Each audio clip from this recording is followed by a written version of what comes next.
I was there from the time I was 2 to the time I was 4. Okay, all set? And then we moved this way. And my children just,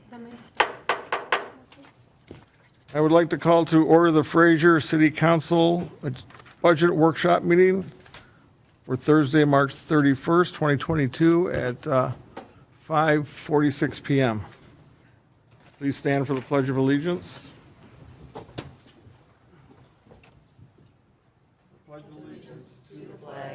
Of the United States of America, and to the republic for which it stands, one nation, under God, indivisible, with liberty and justice for all.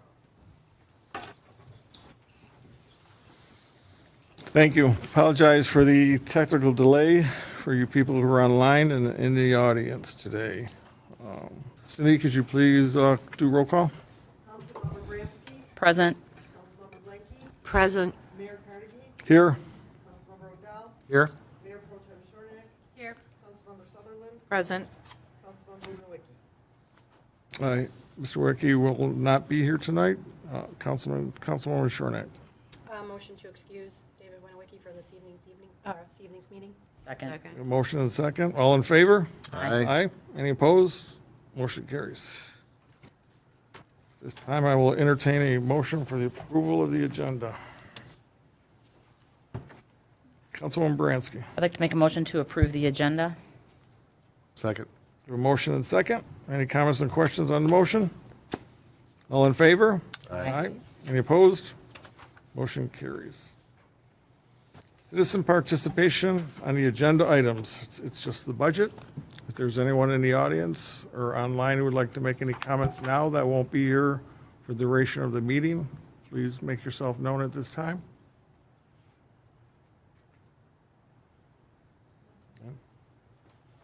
I see none. I'll call it back to the chair.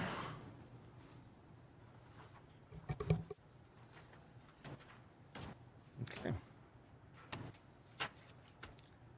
Ms. Levin, I will give you the floor. Thank you very much. All right, I would first off like to just say thank you everyone for being a part of this.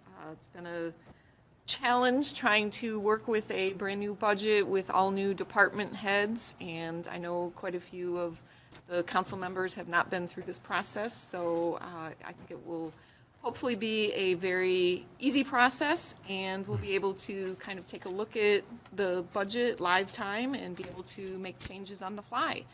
This is something kind of cutting edge and new. I did speak with BSNA, who is the software owner, and just wanted to make sure that we were having full authority to be able to transmit it as it is now. So I guess with that, I will just give a little bit of a brief overview of the budget before we really jump into it. First and foremost, as part of the charter, it is my responsibility as the city manager to provide a balanced budget. A balanced budget is one that can use a portion of fund balance, so don't be scared by the fact that we are utilizing some of that money. To have a balanced budget means that we have the funds to be able to pay for everything that we are proposing in the budget. The budget that I have prepared for recommendation for council to review and approve is utilizing about $3 million of general fund balance.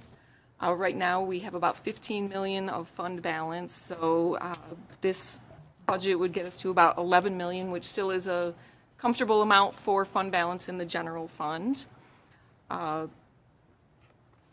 Overall, if you look at the very last page of the budget, the beginning fund balance is $39 million, and utilizing the $3 million in fund balance, it would bring our ending fund balance for all funds to approximately $36 million. So that includes a rather healthy water and sewer fund balance, as well as our balance in roads and also the senior housing. The budget that I have drafted here includes a number of capital improvements. Some are carryover projects from the previous year. For example, we've talked about the parking lots both in City Hall as well as over at the senior housing. We're still working on completing some of the work for the balconies. Hopefully that will be mostly completed before the end of this fiscal year, which of course is June 30th. We also have carryover from some of the projects that we have planned for the ARPA funding. If you'll recall, that was about 1.5 million. We've already received the first half of that funding. The projects we're planning on utilizing the funding for include the HVAC system here for City Hall and the retention basin down on Masonic. Thank you.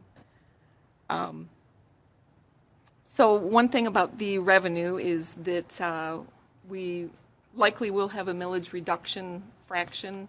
We won't know that from the state until after we approve the budget. The millage reduction fraction is about 1.7%. So the revenue decrease that we would see from that is about 160,000. So not terribly significant.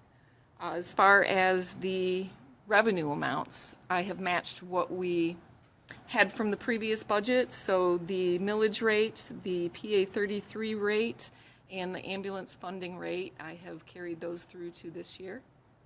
I have also provided everyone with a copy of the staffing spreadsheet, which includes all of our current staff, what their current wages are, along with all of the additional costs that go along with carrying those employees, including all of the taxes, the benefits. I have not proposed any changes in any of those wages. The majority of our employees are covered through union contracts, and we will be starting to negotiate the Teamsters, so that includes both the clerical and DPW. The POAM is up at the end of this year, so that will be another union contract that we will be working on negotiating.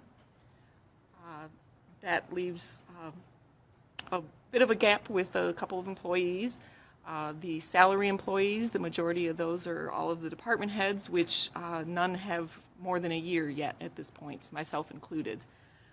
I'm at about 9 months in right now.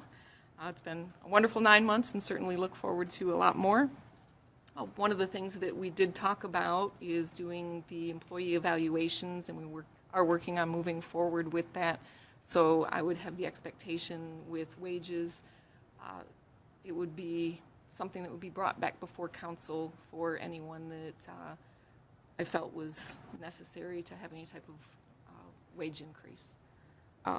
That leaves a very small gap with some part-timers, and that's something that likely will also be considered person by person. But as I mentioned, there are no increases in the current budget. One other significant thing that is going to be happening with this budget that will make a dramatic impact on the numbering and schema of it is that the state is requiring all communities to follow their chart of accounts. This community has not yet transitioned to that new system. Likely tomorrow, I will actually start working on mapping our accounts to the new chart of accounts at the state level. It's a process that will probably take about 3 months or so.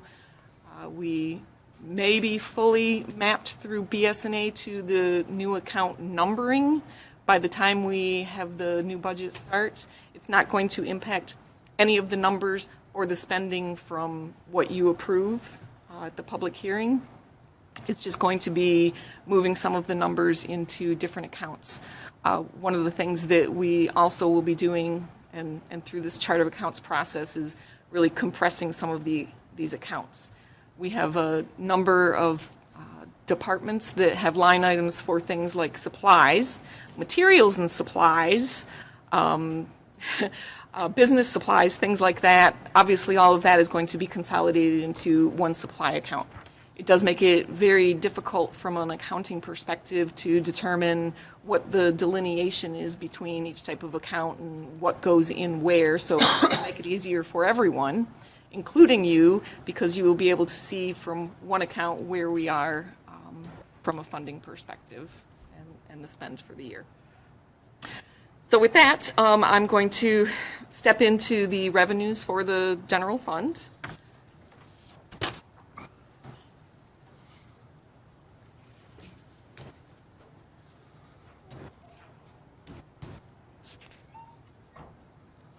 Sorry, a little bit of a lag here. Being the first time doing this, you guys are fortunately the guinea pigs. We did have a little bit of a practice last Friday just to make sure that the process would work as we had anticipated. So one great thing that you can see, this is a direct report from BSNA for the budget. I have put really 3 years of activity on this report for you to take into consideration for comparison purposes. We have the actual activity from 1920, the actual activity from 2021, and the activity that we have for this fiscal year so far, which keep in mind we're only about 3/4 of the way through it. The amended budget that we have approved for this year. The last 2 columns are the requested and recommended budget. The requested budget is the budget that I received from the department heads. The process that I went through was I exported the information into Excel spreadsheets for each department head to work on individually and put in their numbers. The information that I received from them, I then directly imported into the budget. And then Sarah and myself both sat down with each department head to really review every single line item with each department head when we had the bottom line number, so we knew what it is that we were up against for the whole number. The requested budget that I received was about 11 million of fund balance utilization, working with the department heads to really further define the requests for projects has reduced that from an 11 million utilization of fund balance to 3 million utilization of fund balance. In contrast, last year, or I should say the current year's budget that we're in is at a 5 million utilization of fund balance. So for the revenues, you will see that the first line is our taxes, and this is based on the millage rate. So the millage rate that we had from the previous year is 0.0180335. As I mentioned earlier, that will be reduced by likely will be reduced by a millage reduction fraction, so that'll be reduced probably about 1.7%. The state should be approving that millage reduction fraction in the end of May, which will be after we approve the budget. The other really significant revenue that we have is the PA 33. As you can see, I've utilized the same 3 mills for the PA 33. That's 2 mills in July and then 1 mill in the December taxes. You can see the value from that. That's approximately 1.5 million, and the public safety department, when we get into that later, you'll see that department runs in the about, I think, 6.5 million for expenses. Is that the 5th line down, community-wide special assess? Yes. Okay, just making sure, just so people can find it. Yes, so the notes are items that I can put in for each line item of the budget, and the notes follow that line item in the budget.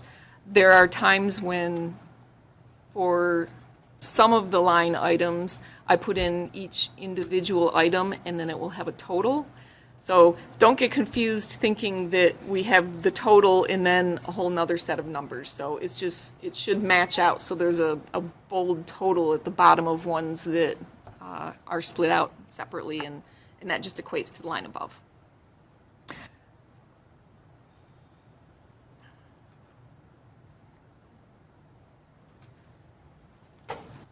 So the next line item that I want to bring to your attention is the federal grant line item.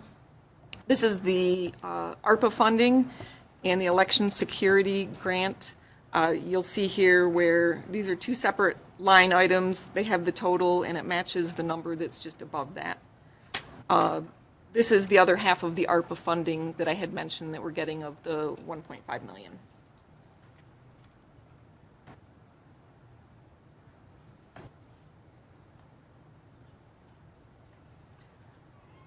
Moving on down through the revenue, the personal property tax reimbursement is staying pretty steady, and the state constitutional revenue sharing and CVTRS, they're very modest increases. So looking at the total estimated revenues between the requested and recommended budget is $16,405,000. That is a increase from $15,210,000 for our amended budget for this fiscal year. It's a little bit of a decrease from the previous year's actual of $16,815,000. Does anybody have any questions about the revenue? But out of that, 16.4 is roughly about a little over 800,000 of one-time funds, correct? So Correct. next year it'll go down Yep. by roughly 800,000, give or take a little bit, correct? Correct. Okay. That was going to be my question, is what accounted for the just over $1 million increase, so. Yeah, I got that, and then where's the rest? Oh, this, It's the guardians right there. So these are one time. these two, that's 767. Plus. Is this 53 also another grant? Yep. For the electric 53 sign, is the CBG. Yeah, yep. We get that every year. we get that every year, that's what I was Yeah. saying. So, The community block grant funds, we get every year, so. Oh, okay. And that helps fund the busing and. Yeah, I'm sorry, I missed that. So there is the normal 8,000 that we get for the public service, and then the project that we submitted for capital is the senior center electronic sign, and that's an additional 45,000 that we wouldn't normally be applying for. got it. And then where's the extra 200 then? Is that just from the anticipated increase in taxes revenue? Right, so with the revenue, we did get the final post-board of review numbers. So that includes any type of additions, increases, any of those type changes. So these numbers are, I think, pretty accurate. Excellent. We didn't really have a lot of appeals that went to Board of Reviews, so even if for some reason they chose to go further with the process, it would be very, very minuscule impact to that number. Okay, thank you. Welcome.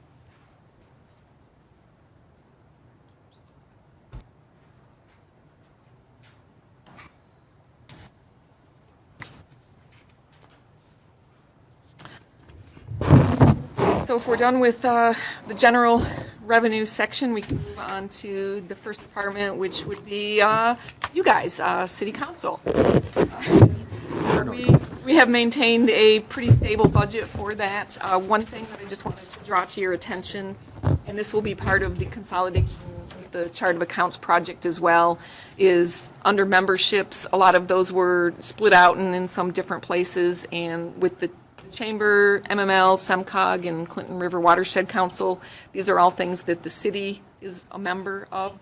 So this will all be under council memberships, just to streamline it and make it all easier.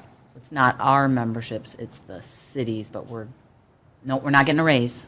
Correct, yeah. I think a couple of them were under city manager, and Okay. some were under city council, it just didn't really make any sense. Sure. And like I said, at some point in time, somebody had separated out memberships MML, memberships SEMCOG. Well, each line item, you had one invoice that was going into, it just does not make any sense to have all of that broken out.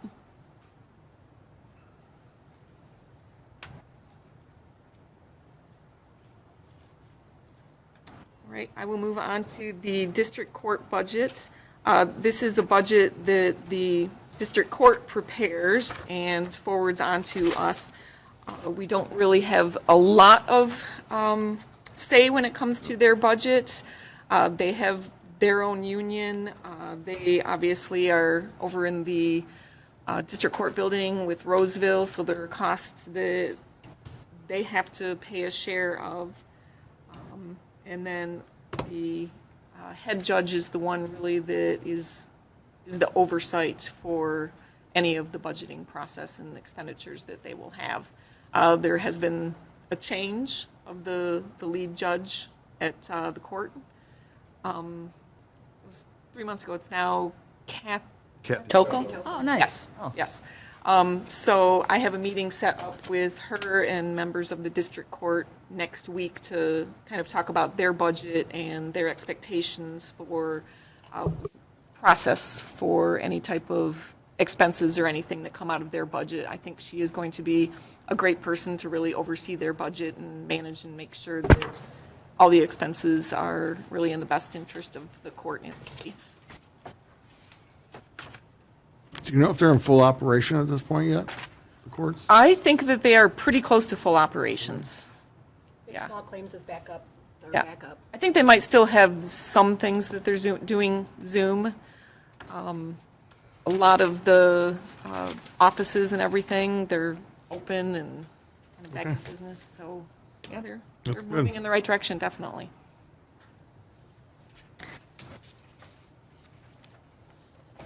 All right, moving on to the city manager line item.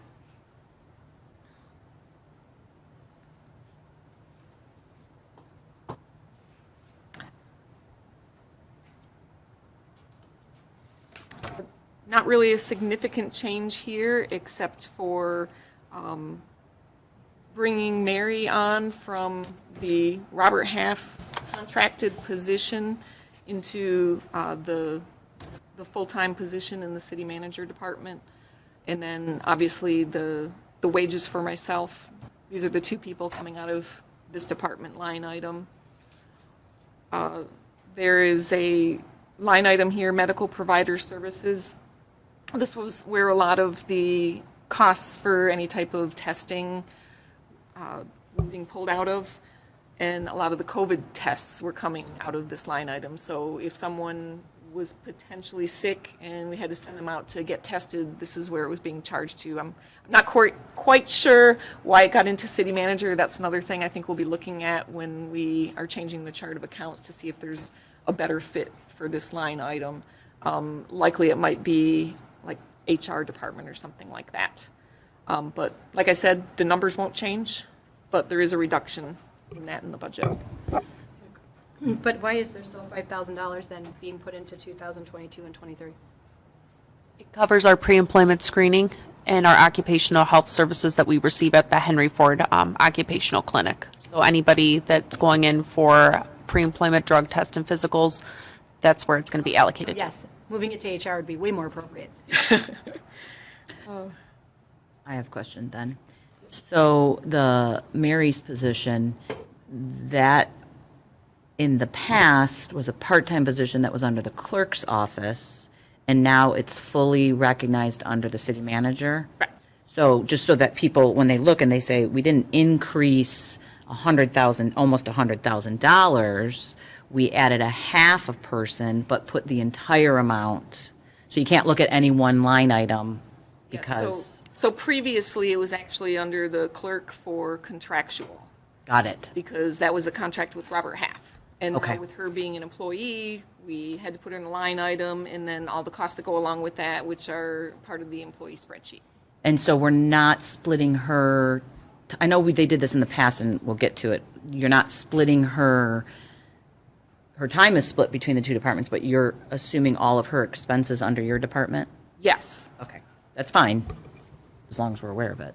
Yeah, it's kind of odd, because the bulk of work that she does really is kind of for me. Dealing with like the packets and council meetings, all of that. Technically, it lies in the clerks, but I'm the one that's working on the packet.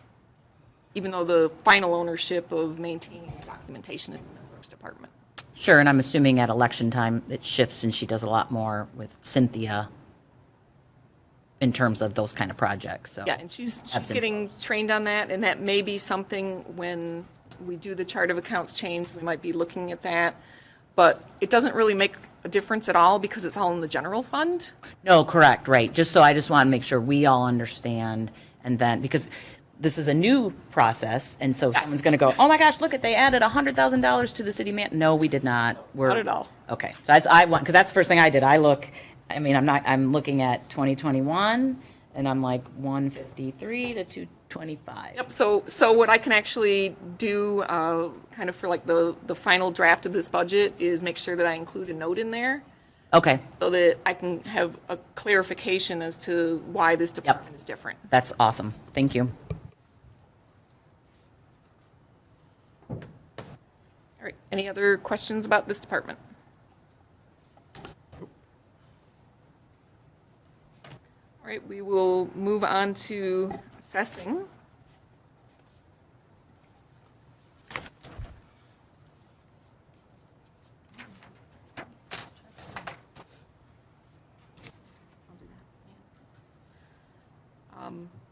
So obviously, we contracted this out, and the assessing really, for the most part, is just a contractual item. The increase based on the contracts that we have is a 2% increase this year. There are just some very nominal cost increases requested for training and anticipated tax tribunal defense. I believe, though, that the anticipated tax tribunal defense is no longer going to be an issue, so we likely will not utilize that 10,000. Before we get to the public hearing for this, I will make sure that I get with Debbie and determine if maybe we can reduce that or completely eliminate it. Okay. Nope. Any questions on that? All right, the next line is just the legal line item, which includes all of our professional legal services for general city. That would be both our HR attorney and our general counsel. Yeah. Shush. I don't, Sorry. Much better why do you have to give me an aneurysm while we're sitting there? It's just- I'm aware, I looked at these numbers and, yeah. We did have it slightly elevated compared to our activity this year with the anticipation of the union negotiations. Perfect. So while it does look higher, we do have all of our contracts hitting at once, so that is going to be a great deal of work on that end. Yeah, I just reacted to last year was 2020, 21. That's what he was 2020. Yeah, referencing. 2020. Just wanted to substantiate the difference between what our activity is currently. We need to do everything in our power to keep the number from getting that large again. And you triggered I'm it. walking if it gets that large again. I'm done. That's where I draw the line in the sand. I'm kind of over all, but Is it your anticipation that we will be utilizing legal counsel to assist us in the negotiations? We were told in the past that it was not utilized, which is what probably led to some of the challenges that we had. It is based on your budget, your anticipation that you will be relying upon the expertise of the labor attorney to make sure we don't get into some of the situations. Yeah, we actually already had kind of a pre-meeting with him, taking a look at the Teamsters contracts. Perfect. And we should have something for discussion about the contracts at our next meeting. Okay, perfect. Thank you. Yep. So I do have full faith in Sarah that she is very experienced and I think will be a good partner with our legal HR attorney. Yeah, it was definitely not at all a reflection on your ability, more people who are putting in one pocket and taking from the other. So luckily that doesn't exist anymore. All right, moving on to the Clerk Department.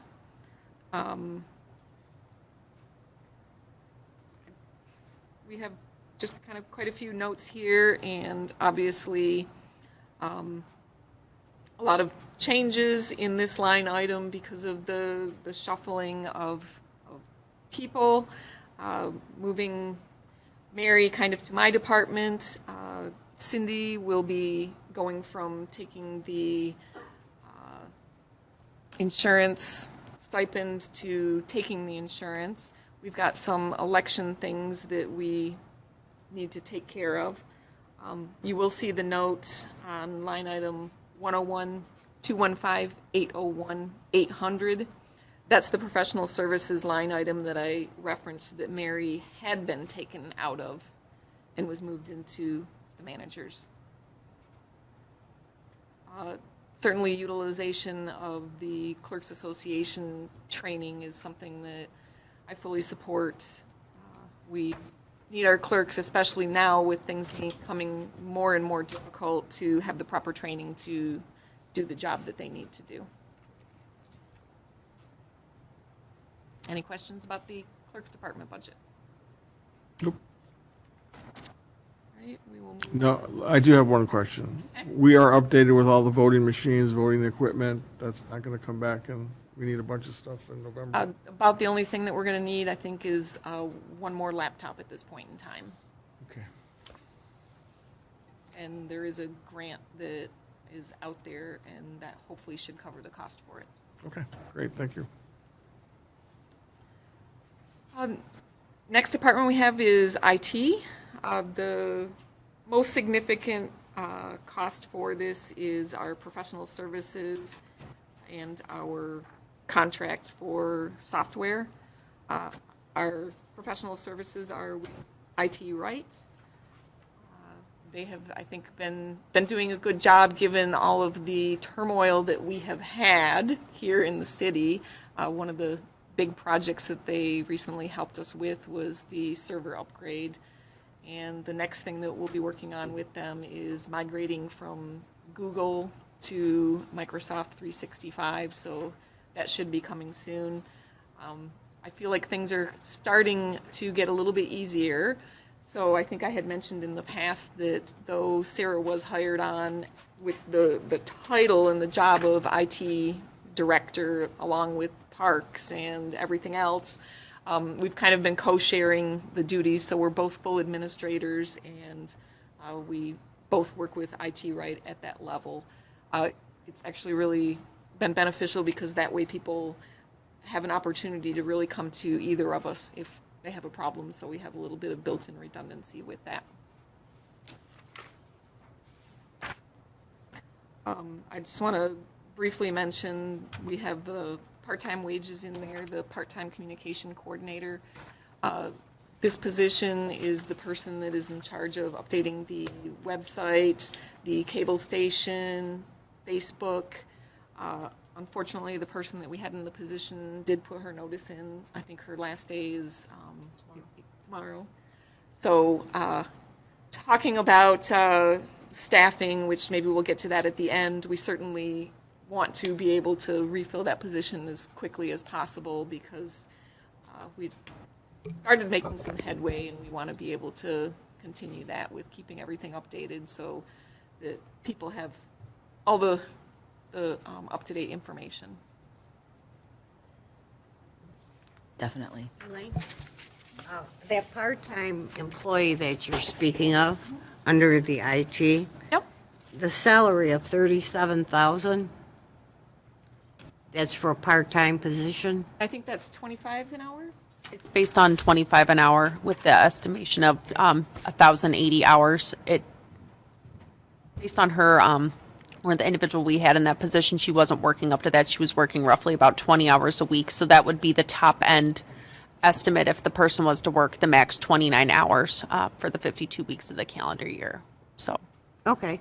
that there's makes sense. the ability to reduce it if we don't see a need for 29 hours of work. Okay, thank you.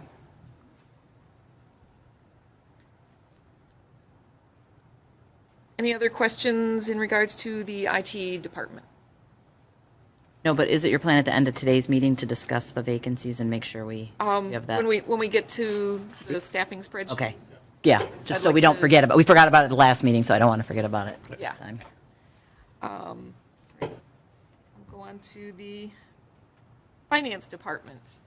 Obviously, there's been some changes here with bringing Sarah on, and one thing that we did do is, in this particular circumstance, we did split the wages because it is so distinctly separate, her being in recreation.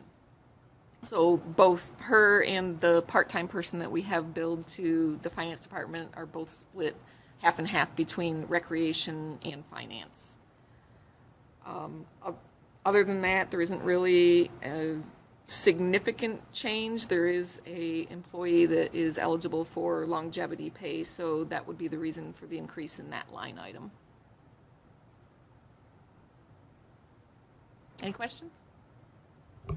Does this include the I forgot what we called it, but the The part-time- accounting supervisor Thank you. position, we did eliminate. I spoke with my staff, and based on the workload that we were incurring for that role, we didn't feel that it was a fit for the department at this time. I know that it initially been introduced by Vince to try to assist him with some of the stuff he was struggling to handle on his own, but we felt that as a team, especially with Hunter more firm in her role now within the department, that it wasn't a necessary position. So it worked that the position became vacant. And you're not seeking it to be? No. Excellent, thank you. Sarah? Yes. I have a question. You mentioned longevity. Uh-huh.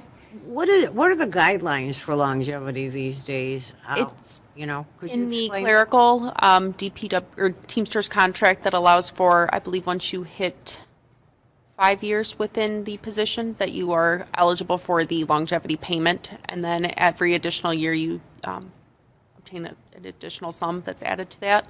So, I think it's in like What- 5 year increments or something. so we did just have somebody that has reached a benchmark level, and they should be receiving the longevity payment in that. What is the payment? What is the amount per year? Do you know? 500. Pardon? Looks like 500 and then it goes to 1,000. Okay, then it's on a tier. You are correct with Yeah. that. We have been fortunate enough to have both Carolyn and Tanya with the city for quite a long time. I believe Tanya's been here since 2007. So as they've progressed through their tenure here at the department, their longevity has increased along with that. So you mentioned the unions being eligible. What about salary employees? Nope. Really? Longevity isn't something that's provided to our salaried individuals, and at this point with the turnover that we've had, maybe that'd be something if you wanted that in the road, but we should probably be here long enough to discuss that. Just curious. Okay? Currently in that line item, the one person that we have getting a longevity payout is Carolyn, and that amount was 500. I think she is jumping into $1,000. And then we had Tanya was being booked, I believe, only to water, but we were trying to make sure that that was properly allocated between departments based on our workload.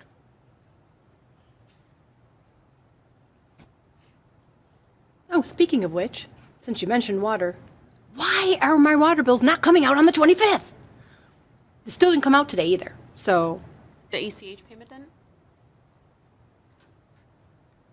I freak out when stuff isn't taken properly. I know that's probably weird to most people, but I hate it like when things are not, like I can't put a check next, it's taken out. I'll email you tomorrow after I look into that. Sorry, yeah, No worries. I'm glad you brought it to me. I'm like, ugh.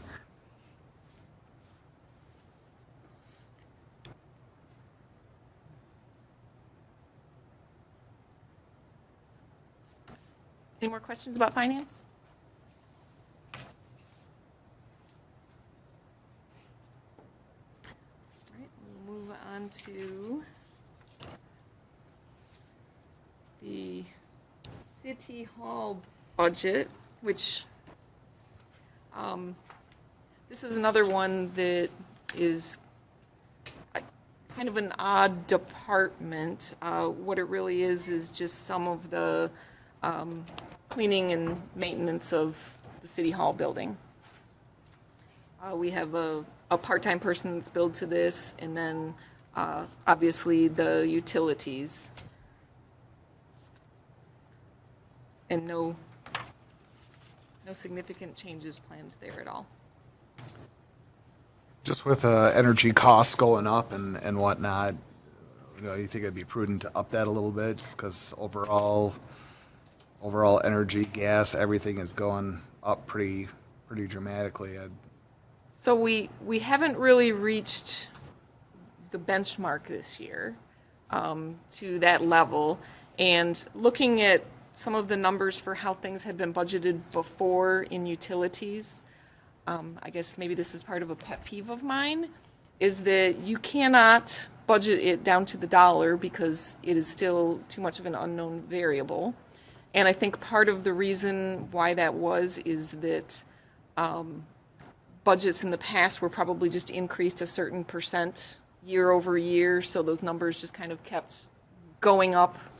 And what I try to do is really budget for what a top-end amount based on usage where we're at now is going to be, because we don't want to have to come back and do a budget amendment for, say, $5 or something like that. So I try to look at the past years and see where the cost is and put it in an approximate value that I feel, I would say 95% comfortable that we won't exceed.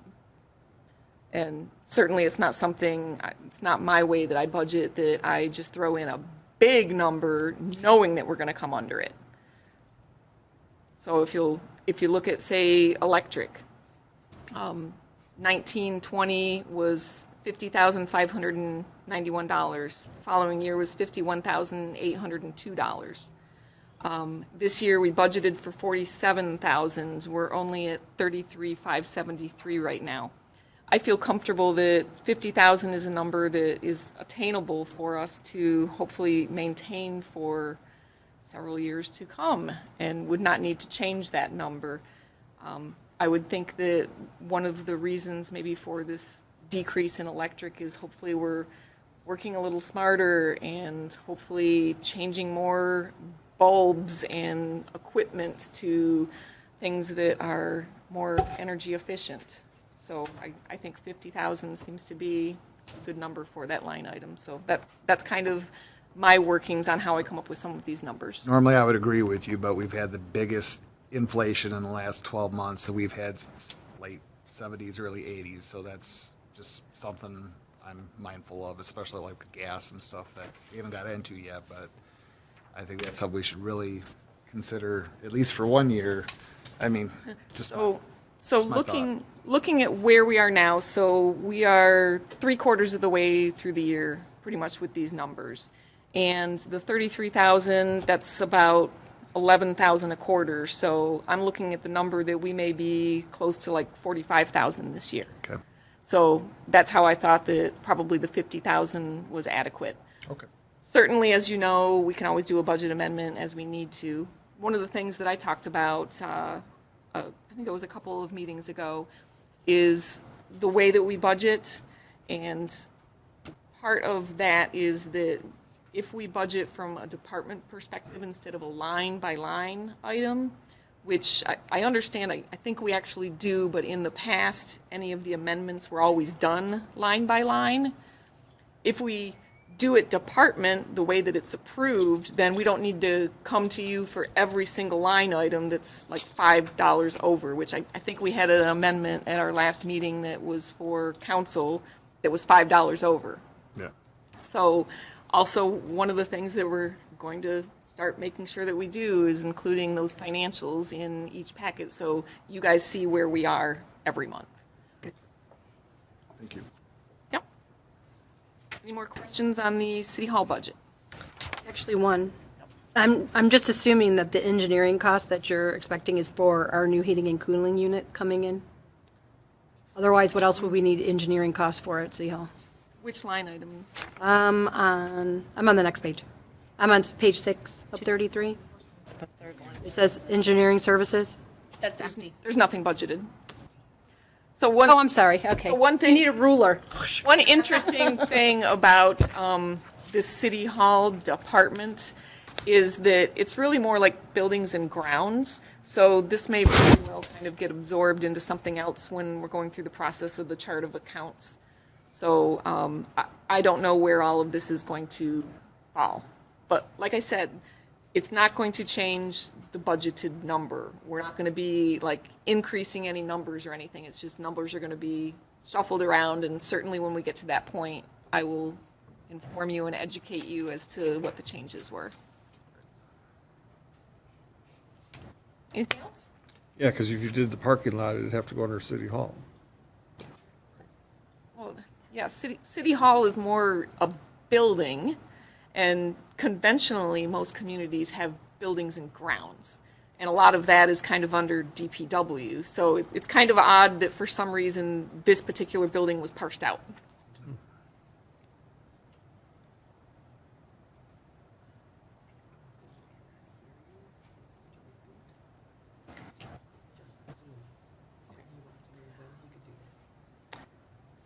can we take a little break? Apparently, the Zoom people cannot hear, and they need to reboot the system. Sure. Okay. Thank you.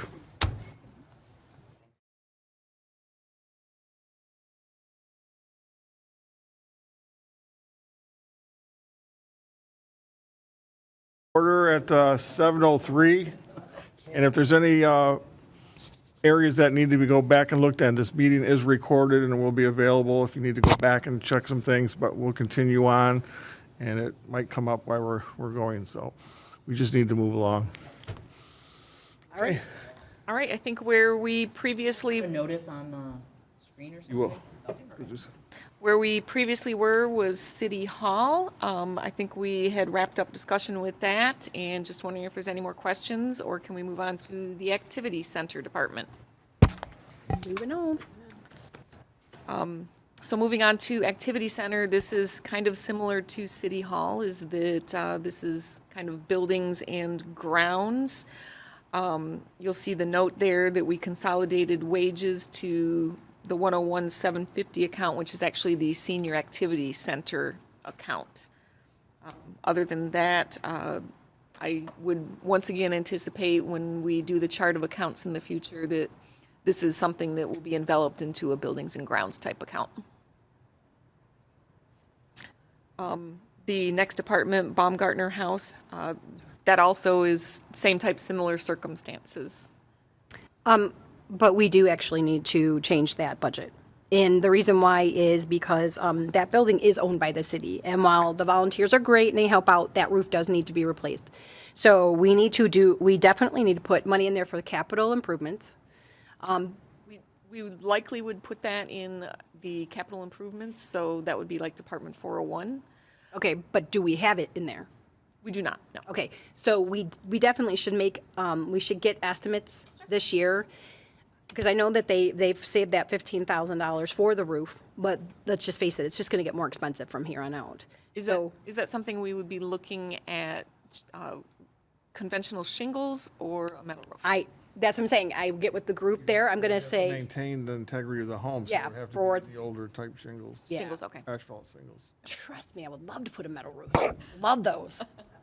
But the fact is, it is our building. It is ours to maintain. It should not, I mean, the commission works for nothing. They just volunteered literally. And we definitely need to help them get this project taken care of. It should not only be on them to take care of, especially since they're the ones who've been raising the money for it in the first place. So, I don't know if we have to make a vote of council on that or not, but since it is. Can I add something to that too? Is there a reason why their commission is not given a stipend for meetings like every other commission? We're looking in. Working on it. Yeah, they're working on I that. don't think that, I mean, That's even not though right it's either, such I know. a small amount, but if you want people to volunteer their time, you gotta add that in there, and really that doesn't. Yeah, And they've been doing it for decades that way. so. Exactly, and they're putting their time in, so they should also get something for their time for volunteering, more or less. But I agree with you that that roof needs to be taken care of, and the money keeps shifting around because of the changes and stuff. Let's get it taken care of. yeah, it's just gonna cause more damage. Exactly, and we can't, Cost more, only more if we kick it down the road, so we have the funds now. I would agree with you on that. so if we can, I don't know where you need to add that, but, and then obviously get the 3 estimates and make sure it's true to that time period. I know they replaced the windows one time, and then they had to go back and undo the windows because it took away the charter, or the marking of the historical. So I was there when all that happened. That was a lot. Is the property registered with the State Historic Preservation Office? Yes. I was gonna say, I believe so. I didn't want to say 100%, but I believe so, but yeah, So we would need to work in conjunction with them as well. yeah. And with regards to the compensation, they're rooted in the ordinances for each of those commissions, and that's something we're going to have to address as an ordinance amendment. Could that be due by city council, or Yeah, does it? that'll have to go through council as a ordinance amendment. Yeah, we will bring it forward. Okay. Yeah, Don. we've been doing a little bit of legwork on how much each of the other boards are paid, where the authorization for their pay comes from, whether it be in ordinance or somewhere else. Everything that we found so far is in ordinance. There's one group, I believe it's ZBA, that instead of actually having a specific amount in the ordinance, they have language that council sets the pay. That's what we would propose for any type of changes for any of the other ordinances. So for like the planning commission pay and the recreation commission pay, I'm sorry, is it the recreation or historic? Recreation, yeah. That would be a ordinance amendment and having to go through the process of amending those ordinances. And you change it once, it's changed for life, instead of having a dollar amount in there. And that would easily be something where, when we go through the budget process, you can take a look at the amount that those other boards are paid and determine if you want to change it at that point as well. But so just for clarification, we're putting all of our capital improvements in the capital improvement fund as opposed to the individual budgets, right? The So- bulk of them are in the. Right, so we would then vote as a council as to whether we want to, not saying I don't want to, but I just want to make sure it's clear. It's not just, Right. we're going to do this, this, this, and this. It's, we have to take a vote as a council Approving- on all of the capital improvements for the year as reflected in the budget. Okay, perfect. I like Each one that. will be individual. Right. But yeah, I just want to make sure that does get added, because again, we can't keep delaying this. It's been, Didn't listen to what I said, but go, that's okay. I was just saying, I just want to make sure it gets added, that's all. All right, any other questions about the Baumgartner House? I have a question. I noticed that you're going to, you have proposed the materials and supplies, and I'm looking at the expenditures, that it was 3,605 was spent, and you want to make it 2,500? So 3605 is what the budget was amended to this year. To date, we've actually only spent $27. Last year, we spent $30, and the year before, we spent $2,844. Well, in fairness, the last 2 years, it was kind of closed. You can't really take those for anything anymore when budgeting. Well, I wasn't, it isn't that this attracted my attention as a big amount or anything like that, but I did receive a call, two, which is unusual for me, and they are the women that Patrice is speaking of, and. Guys. And, pardon? There's a guy or two mixed in there. Go ahead. I didn't want to be Yeah. sexist. Well, my point is, I realize they used a little bit, whatever. They were given reasons to why they didn't, use up the money in those other times, because they were afraid that everything would be taken away. It was mentioned to me that they spoke to you. Is that true?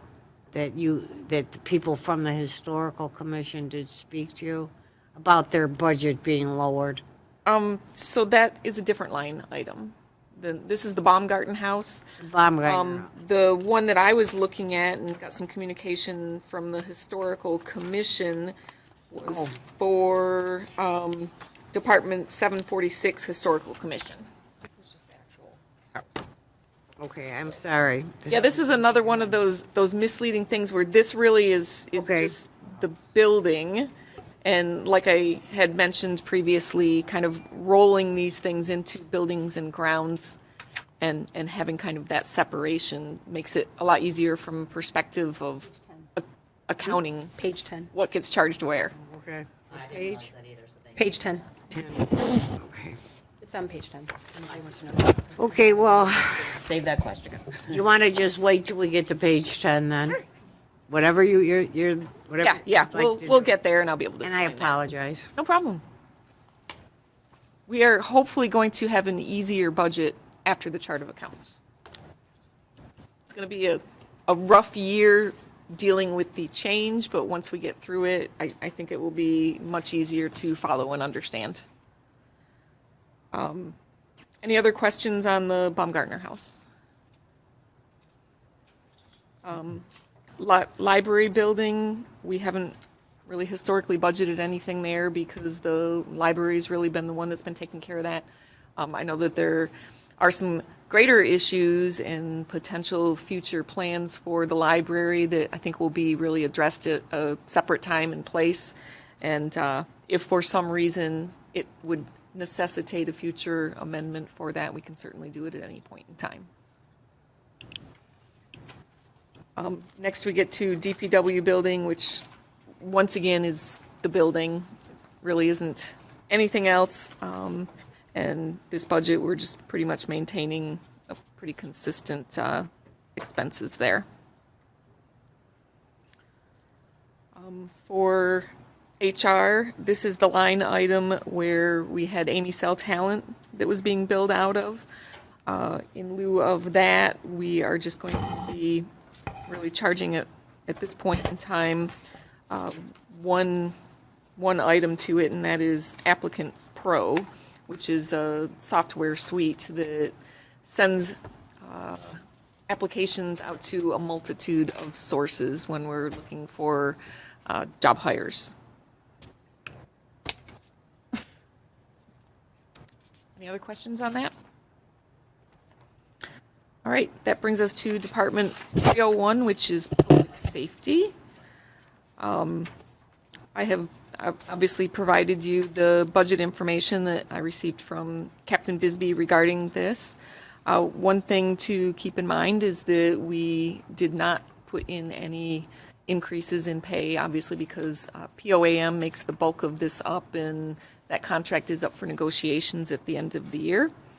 At the request of Captain Bisbee, the clothing allowance is included for a staff of 29, which I know I've heard that number talked about quite a bit since I have been here, the staffing level of 29 in the department, which my understanding includes captain all the way down to the officers.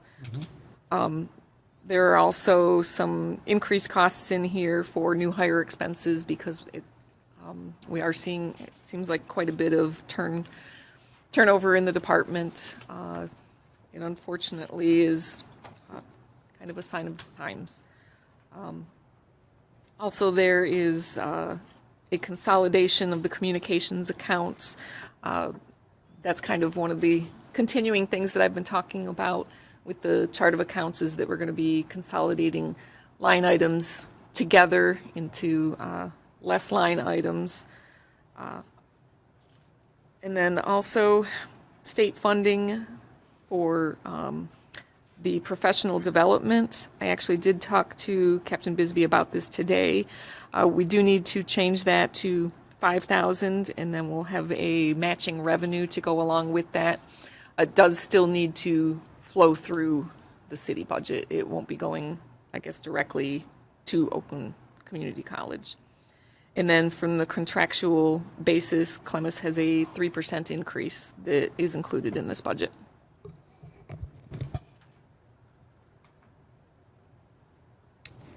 I have a question. So the vehicle repairs and maintenance, 250, is that not being covered by the motor pool fund? I guess, is that just still in here because that's how it was done?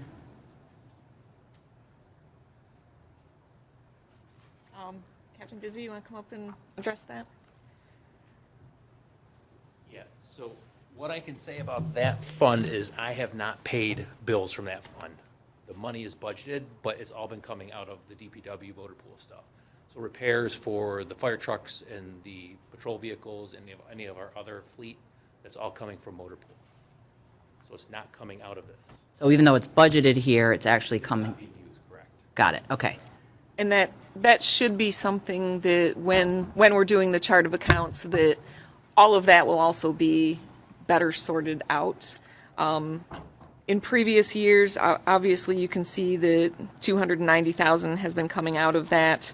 What they've been doing is once a year, they back charge the departments with vehicles for their share of the costs from motor pool. So it's all expensed and paid through motor pool, but then a final year-end cross-charge back to the department for their share of the expenses. So then the motor pool fund is never really actually decreasing?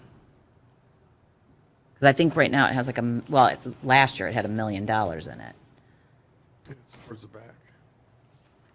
Yeah, it's, So you're not paying it, but then at the end, like, you really are paying it. So we are paying it out of the general fund. We're funding the motor pool as part of our general fund expenses. And then what are we, see what I'm saying? Like, Funding this account as well. right. And so we're, Double. yeah, like, and I'm just trying to make sure that a source So- for me is money sitting there unused for years and years and years and years while I'm paying extra money on top of the regular tax is just not, to me, fiscally prudent. So anything I can get to be paid with money that's been, over 5 years, that motor pool's been over $1 million. so the way that the motor pool gets its revenue is from all of these departments. So it's transferring out of each of these departments. Right. So DPW, public safety, building department. Those departments in general fund, they have a transfer out into the revenue line item in motor pool. So if you look at page 30, that's where you see the revenue, which is all of these departments with that charge. Transfer the money in to cover the expenses. One thing when we get to the motor pool fund I'll talk about is that in the recommended budget, we are actually utilizing some of the fund balance in motor pool. Okay. This was never used, Captain or Dave, for I've not used it. replacement of vehicles, I used it to pay bills out of that. but not to even replace a vehicle. Well- I get a bill from Halt, let's say I get a bill from Halt for fixing truck one. I call over to Rose, and Rose gives me the GL, which is a motor pool number, and that's it coming out of there. But then at the end of the year, Rose is sending an invoice back to the general fund to, because if you What look. it is- Like, if you look at this budget, in 2020, 2021, you paid out of your budget $290,000 for vehicle repairs and maintenance. So you did pay, you just didn't pay it up front. Directly, indirectly. Right, Flowing through me, it's not flowing through us, it's the department. right. Finance crediting. Correct, yeah, so it's sort of kind of Indirectly. silly, we're, that to me is also extra steps, right? Because then someone's paying and that, like, What it really is it's one central source for all of the charges, and at the end of the year, you're parsing out those charges to each department. okay, so maybe I understand, maybe this was my error. So is this 250 going into the motor pool Yes. to pay the repairs? The 250 is an expense from the general fund, and it becomes a revenue in the motor pool to Got pay it. for the total expenses.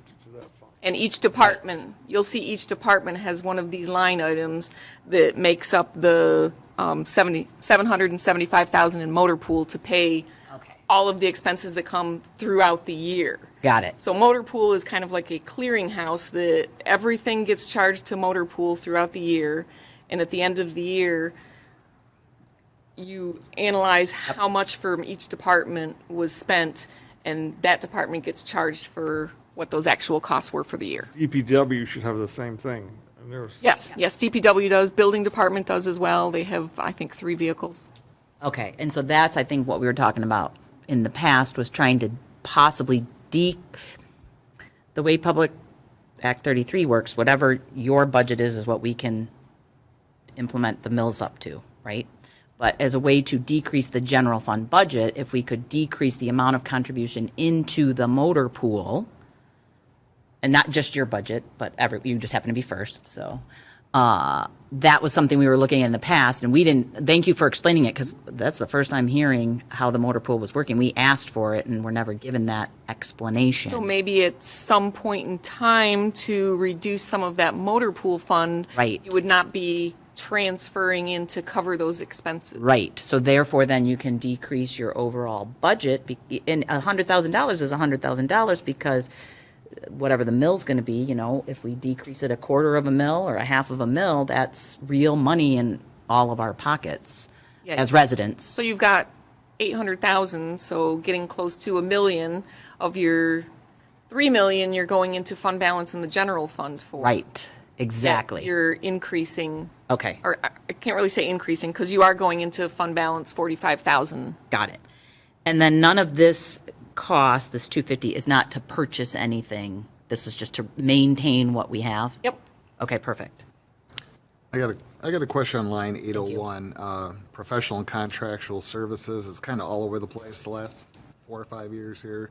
What exactly is that for? Because from 25 grand to 2 grand, 301, 801. went from 25 grand down to 2 grand. I assume because of COVID, we couldn't do whatever we were doing. Then it went up to 50 grand. What line item are you? Sorry. 801. 801, it'll pay for stuff like Got it. video arraignments.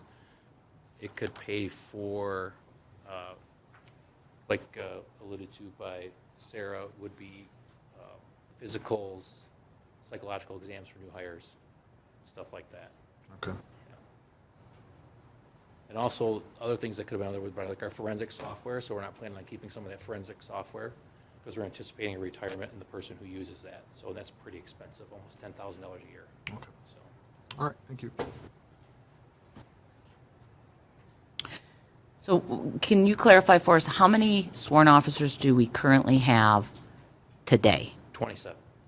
Okay, and you have previously been given authority to replace One, and have not yet done that? correct. Okay, so you need to have authority to replace the one that just left recently? Yeah. And he just left recently. And then theoretically, 2 more retiring this summer? One for sure, another one's on the fence. Okay, Yeah.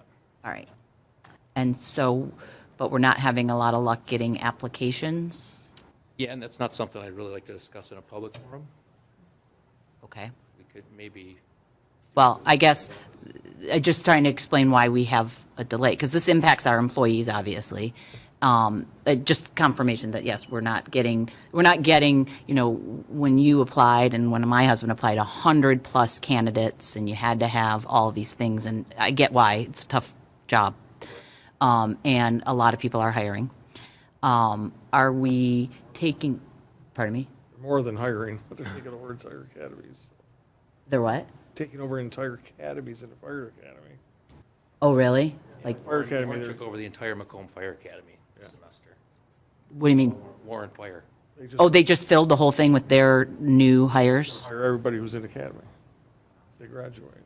So we have to find ways as a city to make it enticing for people to want to come here. Yes. And we have to find ways to market ourselves, to distinguish ourselves. I know we don't want to get too much into this, but there is an issue with retention as more departments do offer lateral transfers. Our existing staff are incentivized to leave to go to other departments with the ability to go at the same pay grade. Yep. And it's the same thing, teachers, school districts, everyone's Everyone. experience in this. I know Fraser Public Schools is having the exact same problem. So I just want to make it clear that we have to be proactive because we want to retain our people. And so we need, I mean, the problem is we're still down 1, but it doesn't, okay. So I wanted to know the number so that today we make sure when we leave here, it is very clear that we are dedicated to maintaining 29 sworn officers, because I've maintained that from before I got elected. I'm not looking to reduce it. I'd love to increase it once we can get rid of Public Act 33, but I was kind of confused about the I number. think our next meeting, we have to approve at least 2 more. Can we not do that today? I don't know if it's, Not an agenda item. yeah. You have to amend the agenda, I believe, right?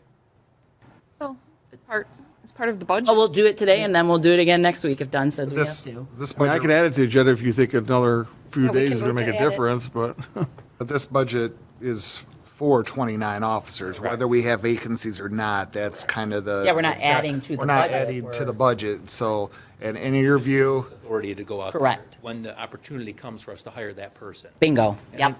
Ahead of time. Yes. right, like what we've done in the past. We can do Give that them today. 6 months. We give them the okay 6 months ahead of time so they can Right. get somebody, right, get them in the academy. which I think is smart, because if you know someone's retiring, why wait till that person's actually gone? Because that's what we were doing. Rather than waiting, because why wait till the end of the meeting, because then you can leave. I make a motion that we give the authority to, in addition to the one you already have, an additional 3. 3 or 2? Two. If you give me the third, that's going to be Rich Chung. Rich Chung is leaving in July. So it's 3 total. Will be 3. I thought there was going to be a possibility of 4 then. There's a possibility of 4. All right, so we'll do 3 for sure total now. And then you can let us know as soon as possible. That one's up in the air. And then once, okay, yeah. It might be easier to just maintain the staffing level of 29.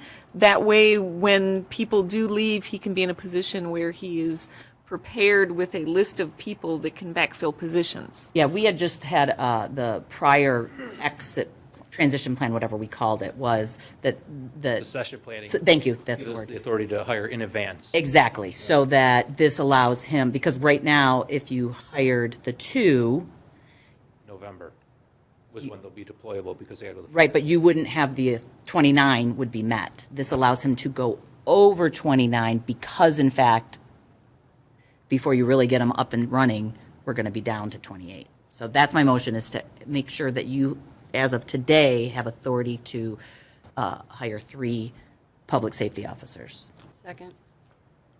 A motion and second, but Dave, is there also possibility of a medic being needed too? That was going to be separate. There's going to be 2 medics leaving this year. So we're working on establishing a firefighter medic list as well. Okay. So you won't need One's no going to be action retiring, on, the other one's leaving for another line of work. okay, so you don't need any action on that tonight? That was going to be for next council. Okay. But if you want to take action on it, sure. Councilman Odell. Real quick question. In your view, 29 still meets the needs of our city. If we're fully staffed at 29, you feel that's adequate for what our city needs with? I would gladly accept more, but Well, I mean, Budget-wise- budget-wise and we the can main need. provide a very adequate, proactive service at 29. Okay, thank you very much. That's all I have. Okay, so we just have the one motion? Well, I'll do another one after, just so the record's clear. Poor Cynthia over there, trying to make it easy for her. Okay. We do have a motion and a second. Any comments, questions? All in favor? Aye. Any opposed? Motion carries. When are we anticipating the medics? September for Mojo, he's retiring, and Medic Genuine could be around the same time. I'm trying to get her to stay a little bit longer. She's entering her master's degree program. Oh, She's nice. not going to have time to work and continue her education, so And are we having the same challenges with reduced? been pretty successful recruiting. So we've identified at least 2 people that we would be very happy with here. But so we don't have the same 6-month plus, Don't believe either one of them would need to attend the fire academy. One for sure doesn't need to attend the fire academy. He's a paid on call. oh, well, that tips my bias to hire him now.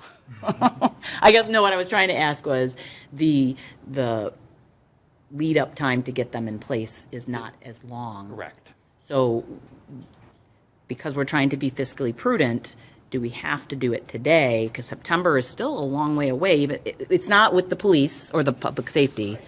See what I'm asking? Yeah, we could start the background process and get it all going, but yeah, I wouldn't hire them 8-12 weeks in advance. That way they're fully trained, ready to go the day that person leaves.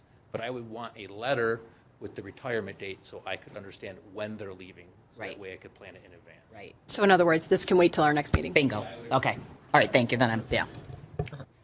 I wasn't aware, so, until you said that, so, thank you.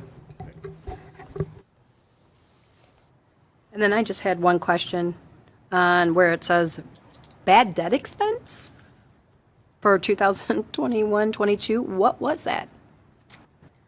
I don't know what that was budgeted for. It wasn't anything that we ever paid. Okay, I just wanted to make sure. Just- What would that have been? For cost recovery, a lot of times we've had historically cost recovery that hasn't been paid and was sent to collections. So I'm going to assume without Oh, you mean like for involved in this ambulance budget. runs and stuff like that? ambulance, anytime that you guys go out on a run and there's police dispatch property damaged, anything of that nature, we do bill for cost recovery, and it has historically been sent to collections. I'm gonna assume that was what the intent of budgeting that was, but there isn't Okay. any notation. I was just- why. That's very interesting. It's like, Done without it for a number of years. We That's- did not utilize it. yeah, I know. this That's why year. I was just like, We're not moving forward with it. yeah, okay. But it's just really weird because it wasn't in the prior budgets, but it was for this budget, so that just seemed a bit odd. Clarification? Agree. I have one more question. Since you're here, because you triggered something else. So the revenue is down on the public safety side with charge for services. I don't know what we charge for, but you're budgeting 175,000. Back in 2020, it was 212. What are we attributing the reduction to? If we're maintaining the same staff level. Which line item? I'm sorry, on the revenue, page 1, 645, 101, 645. Charge for services, public safety. It was like 212, then 182, 179, 150, 175. Oh, I gotcha.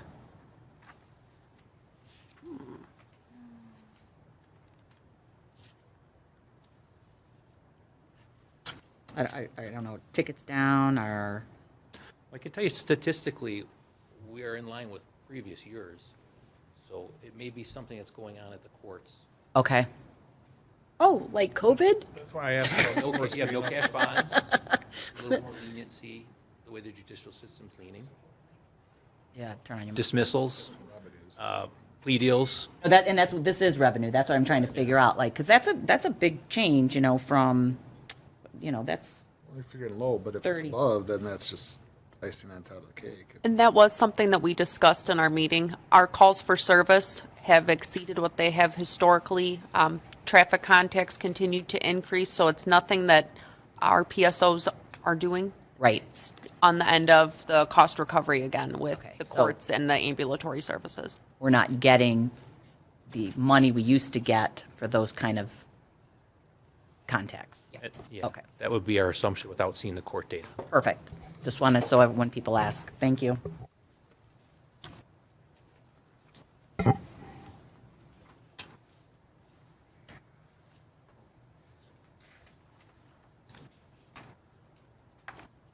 All righty. Moving on. No questions about Sarisa? Oh, next. We're going now? Should have gone quietly.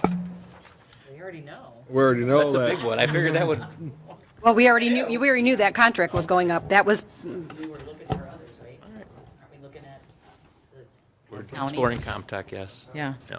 Any other questions in regards to public safety? Nope. Thanks, David. Appreciate it. Mark, you're up next. Nope, actually, I lied. You're not. We're not quite there. Nope. Jumping ahead. Finding my position here. Okay. So the next department line item is communications dispatch, and this is obviously just our contracted amount with Sarisa. I had mentioned previously that they're looking at a 25% increase. We have budgeted for that. They have a meeting coming up in April for their budget. They have 3 years' worth of numbers now from Fraser, so they have a better indication of what our true costs are. And they've kind of taken a look at all the communities that utilize Sarisa and really kind of remodeled their funding mechanism. One thing to note about this is that in the last, I think, 6 months or so, the communities were contacted by Comtech, and Comtech is working on putting together a quote for what the dispatch services would cost from the county. So we anticipate probably hearing something from them, I would say within the next month or two, or 3.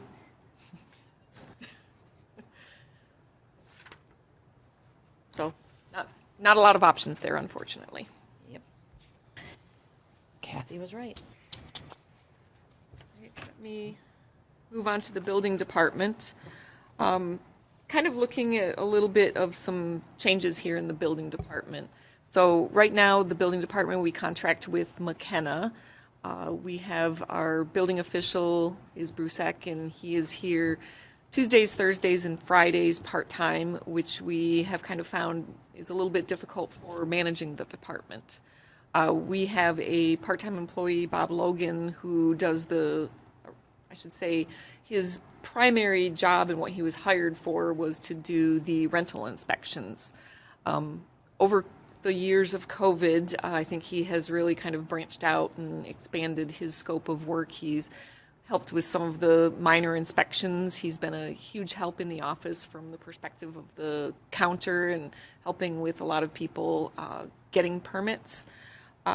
The budget that I put together really, I think, presents a better option for the building department to have someone on hand that is going to be managing the department in a full-time perspective.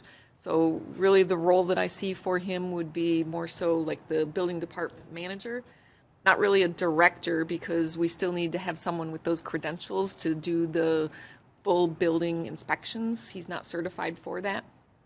But this really would be an administrative role where he would be overseeing Jennifer, who is our full-time building clerk, and also Bill Cliff, who is our part-time zoning enforcement officer.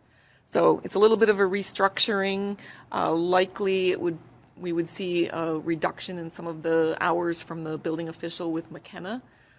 That would be something where instead of paying a contractor to do some of the administrative work, we'd actually have a full-time city employee that's going to be doing a lot of the administrative paperwork.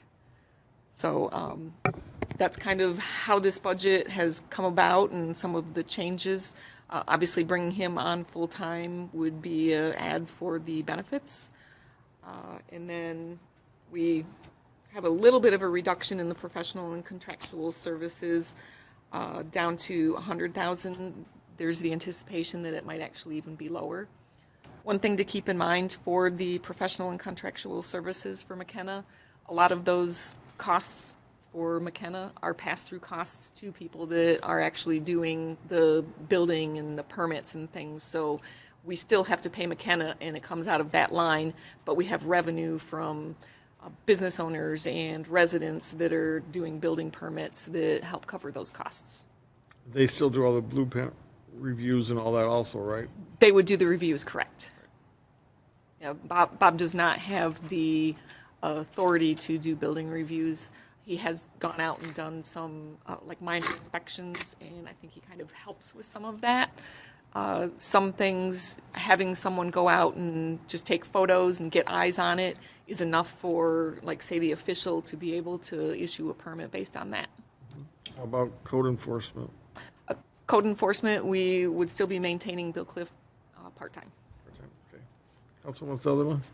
Is this something that's already been discussed with him? Like, does he know about this and interested? I spoke with both Bruce and Bob about it to see, number one, if they had the credentials and skills to be able to do the position, how both of them felt. So, McKenna, making sure that they are comfortable that having this person as a full-time presence would be able to help kind of offload some of the work from them. So yes, I have spoken with both of them. Okay, just want to make sure we weren't talking about approving a change and then he's like, no, thanks, not interested. So, okay. Councilman O'Dell? Just real quick, so the actual inspections are done by outsourced people, correct?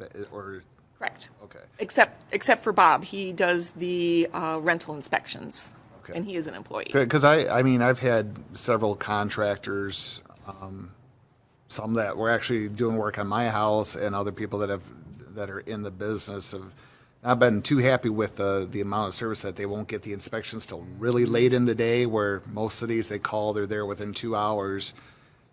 I'd like to see something about tightening that up, because if it's a pain to do business in Fraser, especially with cost of employees and having to wait around till 6 or 7 o'clock at night to get a final inspection for someone to come in and look at it and say, yeah, it's done right. It's somewhere I think we're lacking on the service right now. At least that's what's been relayed to me by several different contractors that do work around the area. So, I was just talking to her about that today. okay, good. And this So- is something that we would be trying to see if this is a good solution, having that full-time presence of someone in the office. So we're not going to be tying up our building official doing paperwork and paying the premium for him to do paperwork.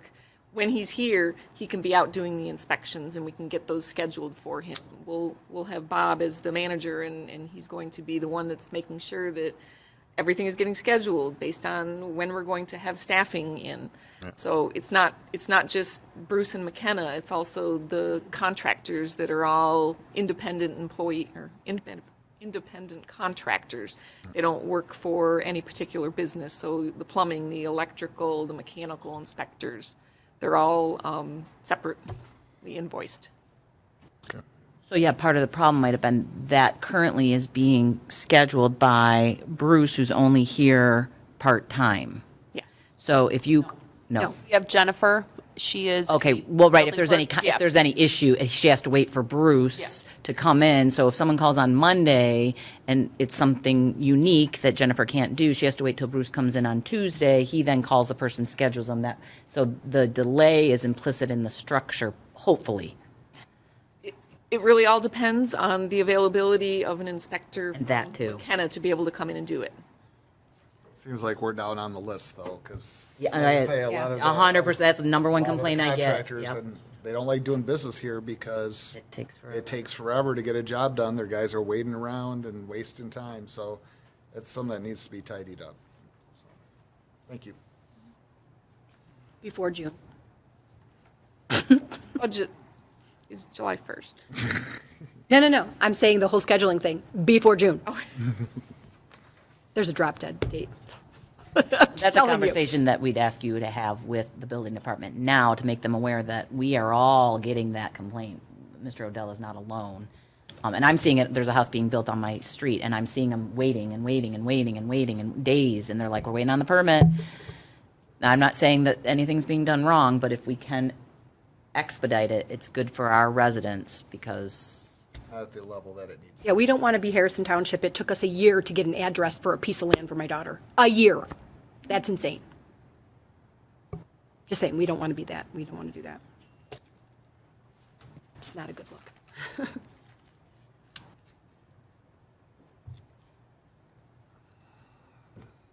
Any other questions about the building department? All right, we can move on to a fairly easy one, zoning board of appeals. This really is just their salaries and any potential printing and publishing that they have. This primarily is for the public notices, and that's typically a pass-through cost to the applicant. Anything else on that? All right, let's move on to Department of Public Works.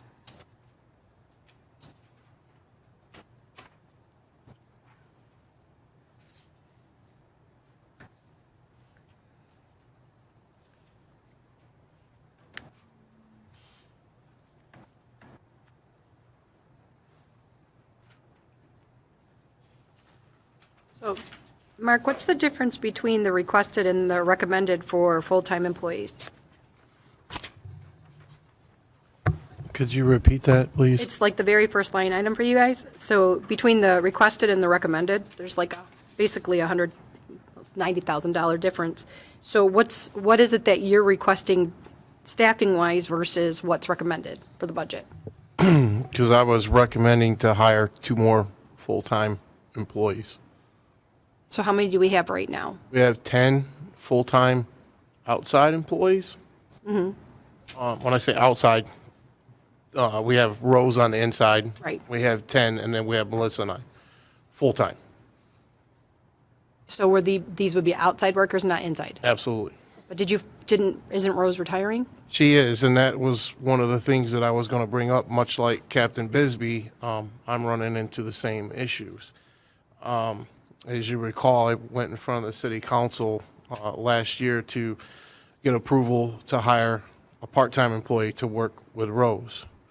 So the city council didn't approve it the first time. I had to go back, and we had to spend a lot of time that we didn't have because Rose was already overworked to build a matrix to prove that we needed the part-time position.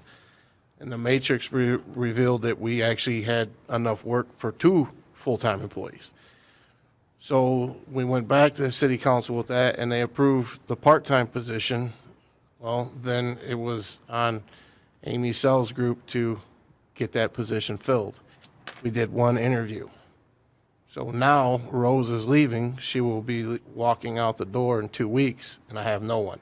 No one has been trained, no one to backfill that spot. Nobody from the inside is signing that bid. So there won't be anybody over in the DPW. So That, I mean, to me, it's a huge issue.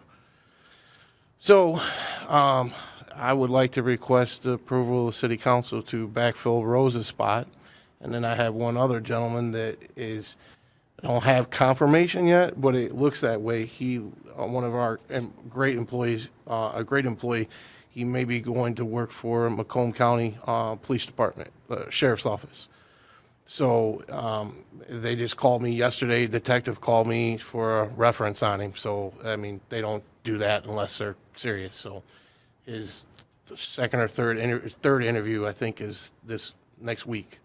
So if he leaves, I would like permission to backfill his position as well tonight. So I don't have to wait until the next city council, and then it takes a while. I mean, you know, we're already down employees, so. One of the things that we're looking at about that position for Rose is, I mean, first and foremost, the department, they need to make sure that they figure out as much information from her as possible before she leaves about the jobs and duties that she does. We have already parsed some of those off to other departments, especially some of them actually make sense and probably will stay with them permanently. And then one of the other things that I've been talking to Sarah about is getting a temp in to just shadow her for a week or two before she leaves. I believe that we spoke with the union to see if they were agreeable to having that, and I think we heard back from them. To date, we haven't finalized that. Within my department, we do have a lot of Rose's duties delegated out, and everybody was in agreement with taking on those roles. So they've already begun assuming some of our miscellaneous receivable billing. And I believe Tanya is actually going to go over tomorrow to work with Rose on some of the payroll for the following week. So we are trying to assume a lot of the roles, the internal postings up, the externals going up tomorrow. It's just unfortunate that Rose is leaving rather quickly. So we're trying to do everything to get it kind of tidied up as quickly as possible. I have met with Rose personally, and she did provide me with a great deal of the files that she has so that we don't lose a lot of the institutional knowledge that 27 years with the city has awarded her. Do we know how that interview went, the one interview she had? That Rose? Amy Sell did. I believe that the largest issue was the wages that she had promised the individual were not in line with the part-time wages that are in the union contract. In addition, it wasn't posted internally as required by the contract, so we were facing that. The individual didn't want to, I guess, fall in line with what was required or requested on behalf of the union. The union contract, I believe, starts at 13 an hour, and they had promised 20 to 25. So the individual that had applied no longer was interested in the vacancy. The job that's posted is for the part-time. We've now posted it internal and The external. Internal Again. is for full-time with the anticipation that it would be approved. We just wanted to make sure we at least had. So to replace Rose, is that, Yes. okay. So I'm going to make a motion just so that it's not a criticism, it's a reality. As much as you can be frustrated at this council, you have to understand that when we first did PA 33 and then the next year, hundreds of people came and spoke and they voted it down. And the commitment that I made when I got on council, which is, I believe it was my motion, every single position would be evaluated, even if they're amazing, because, and you just proved it, you've already found efficiencies that will make it easier for the person that replaces Rose, because you're going to, some of the tasks maybe are better suited. So every person leaving creates an opportunity to look for change, and that's what we are asking for. So, but we're not naive, you need a person. So I'm going to make a motion to replace Rose, the full-time clerical person. Second. We have a motion and a second. Any comments or questions? I see none. All in favor? Aye. Any opposed? Motion carries. And then the second question, are we posting we can't change the salary for the part-timer. There's nothing we can do because that's a union contract issue until union time, right? Or contract negotiation time. Is that also posted internal and external? If not, can you? I will do be that? adding the part-time. I just wanted to focus on I get it. the Rose as the first step, because I do see the part-time as a bigger challenge based on the wage scale that's in the contract. Absolutely. Okay. Could I get a motion from someone to backfill the DPW labor and the fact that if he does leave, the full-timer? Yeah, I'll make that motion. If he leaves, right? If he leaves, Yeah, if yeah, he but leaves. to absolutely fill the back Yep. position, yes, I would make that motion. agreed. Thank you. In a second. Already voting. All in favor? Aye. Any opposed? Motion carries. And we already had previously made a motion, I believe, just correct me if I'm wrong, just since we're doing housekeeping, that any of your part-timers, you have authority to backfill those without coming to council to maintain the level of part-timers already in the budget. That's correct. And this budget didn't change that number. It didn't increase it, correct? It did not. However, some new things have come about. We had to decrease some of the employees' hours, like for instance, Donna, who does the cleaning, and one of our other part-timers, Angelo. So at some point, depending on what the council wants to do and the city manager, we're going to have to hire another part-timer to do cleaning here. Right. The activity center, you have the city hall, because now, basically now with her hours cut, she's doing what she can do just to do the police department section. So we are ponying up our employees to come over and clean, the activity center, the senior center, or excuse me, senior housing, and here. And we're okay doing that during the winter, but in the next couple of weeks, when grass starts with the parks, that's what those employees are hired to do. They're going to be mowing grass, so we won't have those people to clean. I just want to clarify that we didn't cut per se the hours. These people were hired as part-time and they had been used historically as a full-time position. So Absolutely, yes. They were moved back to what they were hired in as. So it would be a discussion whether or not it wanted to be kept at those full-time hours with the individuals and the position transformed. And could we maybe put that on the agenda, because there's multiple paths we could take, whether we Yes. consider these people for full-time employment, whether we add another part-timer. And I apologize, because Sarah's exactly right. I didn't word that No. properly, but yes. Do you have any potential part-timers that could fill those full-time roles that you need? Do they have the right training or whatnot that could? So we have one part-time employee that could possibly fill a full-time role, but it depends on what is approved and what the positions are.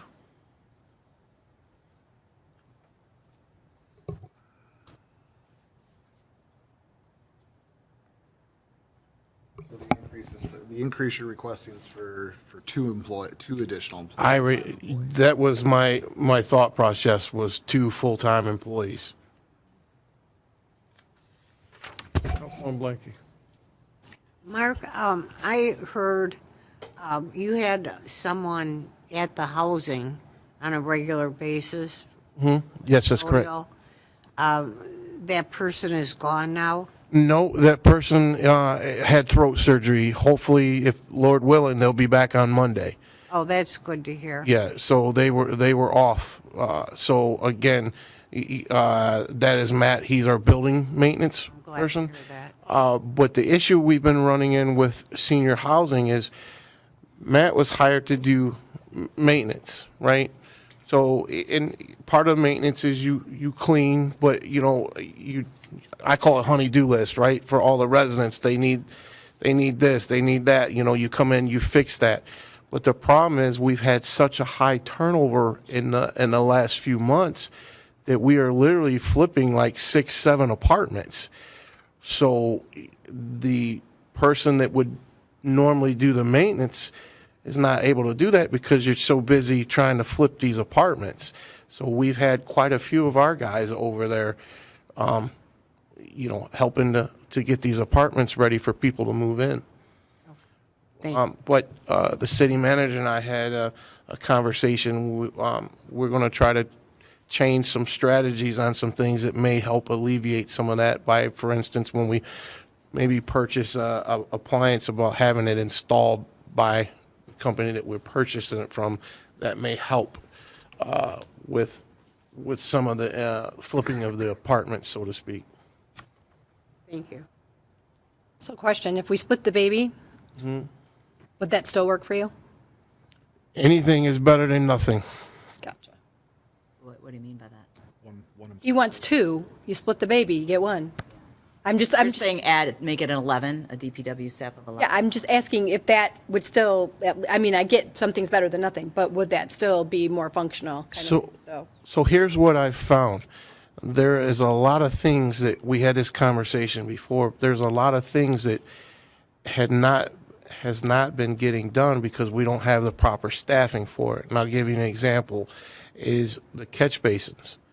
My top guy's been here 23 years, and he said that they have never vacked out the catch basins on a normal program. We started in Venetian Woods and Venetian Village because they're the oldest areas and they got the oldest trees. We vacked out 4 catch basins and we filled the Vector truck with 4 basins. If we can get out and get all these cleaned and do this on a normal basis, you won't have the street flooding that they normally do, right? But again, you have to have 2 employees dedicated to that truck. When you went from 27 in DPW employees down to 12, you can't maintain those kind of services. You just But can't. it sounds like, from what that employee said, we weren't doing it when we had 27 employees either. Well, So there's a huge problem. Well, I can't. Fix what was done prior. Right, I can't. No, but I I'm can't just speak saying, for like, we that, can't but- have it both ways. We can't say that this was like, that just caught me. Sorry. That's okay. I don't I'm just, understand how. I'm just letting you know what I see. What you know. It wasn't a since I've reduction been- in staffing that resulted in that service not being done, is I guess my point. It was the fact no one ever thought to do it. Either way, I need more employees to be able to do that. That truck should go out every day, unless it's freezing, below freezing temps, because then it'll freeze up for the jetter. But when you have a $500,000 piece of equipment, it needs to go out every day and be serving the community. But I got to have the staff to do that. I have a question for you, Elaine. So the proposed budget was 1.5, but your budget is 2. Am I reading that right for DPW? Yep. Yeah, that's what I want to. There was one thing that had been missed in the budget. That was the 1.7 million for the Masonic Retention Basin. Okay. So that was the big inclusion. I put half of it in this budget because likely it will be extended over a couple of years. That's the project that we were planning on using the ARPA funding for. Okay, but the requested budget has the 1.7 in it. It's kind of misleading. If you look at the number that goes straight across for 916 with storm drains, it only shows 175. Oh, got it. So it's The just the way gray. the notation carries over. Okay, perfect. So the 2 is really 1.2 or 1.1, whatever. Yeah, 1.2. Correct? Yeah. For the, but Minus for the the. storm drains, yes. Okay, thank you. So actually, it's a lower budget than That's where I was. what we've had in the past. So It's kind of odd the way that the notes are, is that they don't automatically total. Got it. So within the note, it has its own total. And then outside of the note, you have to put the numbers in. Got it. And in this circumstance, that was something that I had caught. And then because the project is going to be kind of over like 3 years, because we're going to have the design probably kind of within this calendar year, and then over the next couple of years, the 1.7 million for the basin will be over like the next fiscal year and the following fiscal year. So the other 800,000 would be in the next fiscal year. But that will be something that we'll have to be utilizing fund balance for, because the ARPA funds are going to be split between the HVAC system and this 800,000 HVAC systems 500, this is 800. Obviously, there's a couple 100,000 more. So another 600,000 we'll have to bridge that. But obviously the 1.7, that's an estimate for the entire project. We haven't even gone as far as getting any estimated costs for the entire project yet. Ah, got it. Okay. So we don't know. It's one of these long-term, almost 3-year Got it. projects. So working on estimates for this can be very challenging. Okay. So if we add the two employees, we're basically raising the budget about $100,000 with wages, taxes. Am I reading that right for the requested budget versus the amended budget for 21-22? So I mean, it would go up $150,000 basically. Am I reading that correctly? If he gets the 2 employees that he wants? Is that just salary? Well, that's what I'm Not saying, benefits. salary and Benny. He's adding all the bennies in it. Is he? Yeah. Can I make a suggestion? Could we go with what Patrice had said and I'm going to tell you right now, I'm a hard no, so let us talk about it. Okay, I was just You're gonna actually say asking for us to add employees while we're implementing a tax. I'm a hard no on a full-time employee, because it's not just 150, it's 150 for the next 25 years. Well, that's 2 employees, it's 150, but yes. But, it's legacy costs, it's a whole bunch of stuff, and there's other ways I want to get money to our employees, but I didn't mean to cut you off. So I just really, if you could let us talk about it. Sure. Because as passionate as Patrice may be, others of us are going to not, and so, that I don't mean to be, No, I was just sorry, going I'm to a no, so. I was just going to suggest if we could possibly get one and see how that worked out, and then come back to the council in the future if that was. I mean, to me, I need to see a need for it. I need, the due diligence that was done with Rose is what got you the part-timer, because you showed the need, and that's what transparency is to me. So, but sorry, I cut you off. Helps with the decision-making, Yep. for sure. And please give Rose, at least I'm saying for me, my absolute best, because anytime I've ever had to call, she's just like so helpful. I love her. I greatly miss her over there. Not that I have a reason to call her very often, but when my recycling can went MIA, she was so great. She got me one really quick. And I really appreciate her commitment to our city, so. She will be deeply missed. Yes, she will. Absolutely.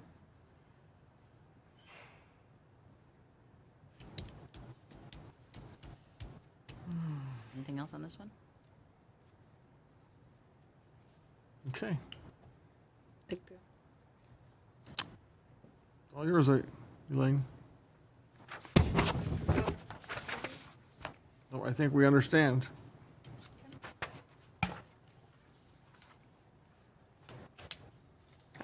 Next, we have street lighting, the electricity costs, and then the electric for the street lighting are what makes up those line items.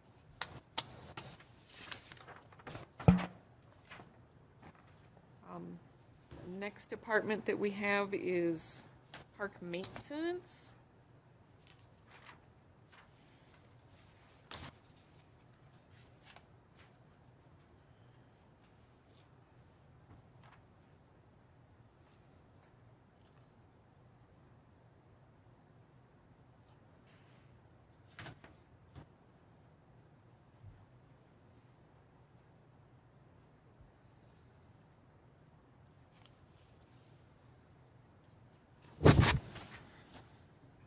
So park maintenance, this is just maintaining the grounds. The only change that we have is new contract pricing for the pond maintenance that we are responsible for.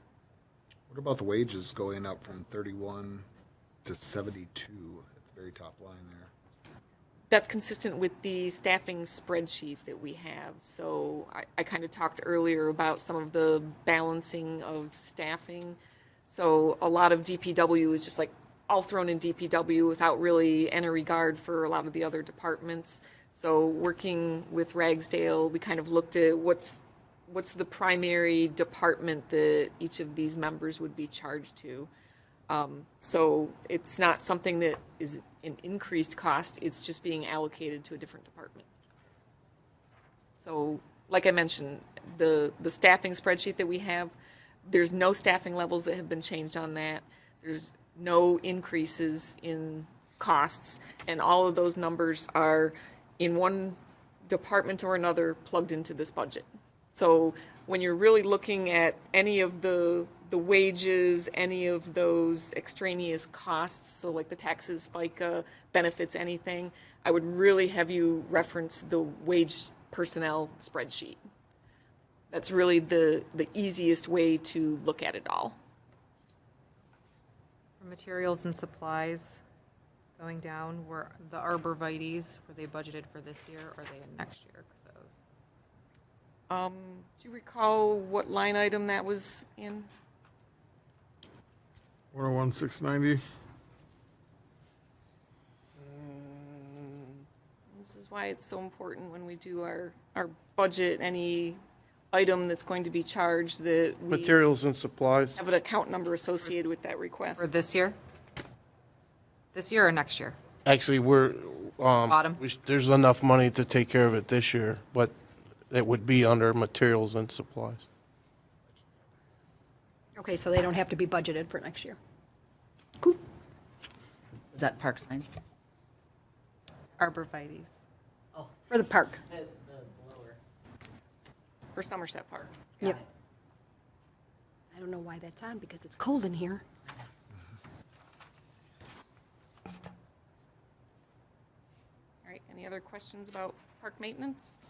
What's the other, 690, 934, the other repairs and mains, 100 grand, last year was 342, is that finishing the parks, that, on the top of the page 10 here, 101, 690, 934? The 100,000 there for other Yeah. repairs and maintenance? Yeah, what's that approximately? Is that, I mean, is that finishing up what's left on the new So equipment, or is that? that's just kind of one of these big buckets of all of the repairs and maintenance for parks, just a lot of like general, Wood chips and, Yeah. and stuff like that, okay. Turning over the stuff in Steffens Park, because that mulch needs to be turned over regularly. So it's having a fund to allow them to allocate in maintenance. when you have a fence that needs to be repaired, when there's Nice. a park bench that needs to be repaired, something like that. But was that where, like, in 21, 22, and then 2021, is that where we were replacing the park equipment? Is that? So yes, I think that 542,000, a lot of that was the parks replacement. Not Okay. necessarily the right place for it. I don't think it's where Sarah, I would have put it. But that's where it went. So that's why it's such a dramatically different number in 2021. And we're just kind of staying with what was a little bit more consistent. And that's also something I think that's going to be changed when we do this chart of accounts for buildings and grounds. I know this is a very small thing, but my wife and a group of citizens did a fundraiser out at Steffens Park a couple years ago, painted the hands on the wall type of thing, raised just under $2,000 to do improvements to the park, and that kind of got reshuffled with all the change. I'd like to see that restored so we can use it for future maintenance. I think you met with my wife at the park about doing some slide repairs, stuff like that to improve the park, but I didn't want that money to be. So I had a company come in from Florida, and they've done an evaluation on the park on what needs to be done. I have not received that yet, but they did that free of charge. It wasn't supposed to be free, but I got it for free because there was some miscommunications in their email. And then when they seen that, they went ahead and did it for free. But I have not received it yet, but they were the original manufacturers of the equipment. So they came in. Again, I don't have that report back, but there's a lot of things that need to be done to bring that up to. Yeah, originally that money was deposited with the former Parks and Rec director in one of the funds, and then it got kind of absorbed at a year end, and people paid money specifically for that money to go back into that park, and I want to make sure that that's done because it shouldn't have been. What we, Fort Fraser, yes. what we can, I'm sorry, is it Fort Fraser? Fort Fraser. Okay, what we can do that, it would be my recommendation is just to have a note in there to earmark 2,000 for improvements at Great. Fort Fraser. Okay, thank you very much. Approval. That's a good one to, it's a good idea to see globally what needs to be done at that park. Any other questions about park maintenance? On to recreation. One of the things about recreation, obviously, with COVID, everything was shut down. And the expenditures for recreation certainly reflect that. Back in 1920, the expenditures were $224,000 with full-time and salaried and part-time staff in the department. The year after that, the expenses dropped significantly down to $43,000, and there was a reduction in staffing for the department as well. The following year took an even harder hit with really no staffing in the department and very little activities. The expenditures for that year were only $19,000. I'm sorry, for this year to date. The budget for this year to date was $177,450. Obviously, with us having expended only $19,000 at this point, and staffing issues, trying to get things ramped up has certainly been a challenge. Sarah has really stepped up, and the staff that she has over at the Senior Activity Center, which technically is a different line item, have really stepped up as well. This is something that we are hoping to be able to start really ramping this up. Budgeting similar numbers to what we have the budget for now, but the planned expenditures and the activity level and the things that we've actually already done from previous meetings to start getting some of this stuff going is going to help. One thing that I can point to is the Advancing Macomb contract that we have approved that is going to be a addition to the recreation that obviously there hasn't been for the last couple of years. We need to start somewhere. Trying to get staffing in position to help ramping up programming. Over at the Senior Activity Center, we have been doing quite a bit ramping up of programming given the very limited staff that we have. Speaking of programming, this is another one of those situations where we have like these 3 buckets of programming, and I'm consolidating it into one bucket in preparation for the chart of accounts change. We're also looking to get a little bit more connected from the perspective of online with both the farmers market and also the Civic Plus portal for recreation. I think Vince had kind of started working on that when he was here, but we want to start utilizing that. Sarah, I think, has done a great job at getting things kind of started going, but there's definitely room for improvement. And unlike this fiscal year, the intention is next fiscal year that we actually will be spending to the budgeted amount.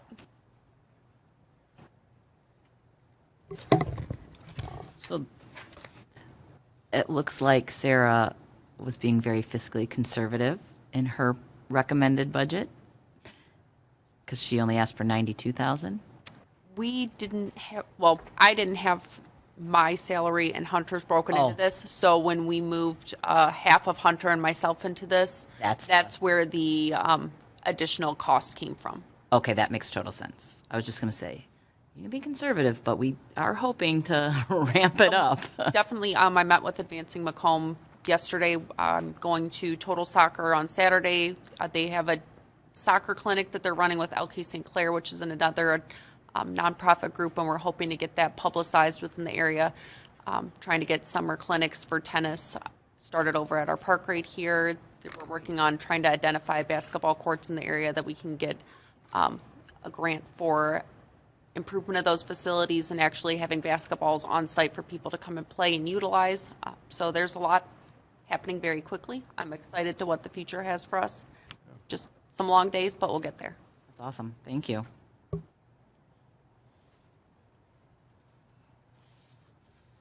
Any other questions about this department? All right, we will move on to Historical Commission. And this, Kathy, I believe, is the one that you were mentioning. So I did receive a memo from, I believe, the chair of Historical Commission that had requesting to have historic funding levels restored in regards to really their department budget. Taking a look at the budget, it's kind of been all over the place the last couple of years.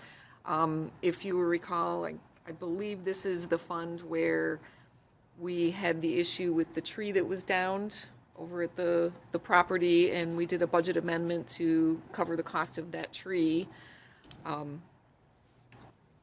The budget that they requested, actually, I put a little bit more in there for them than what they requested because of the increasing costs and the fact that we haven't really done much of anything with Historical Commission over the last couple of years, and recognizing between that and also Parks and Recreation, trying to kind of ramp these things up and get them back to, I would say, more kind of historic levels and activities.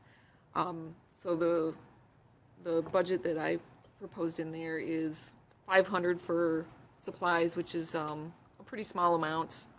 I don't think that they will be utilizing the whole budget, but that's generally a pretty good place to start. And then $2,500 for other repairs and maintenance.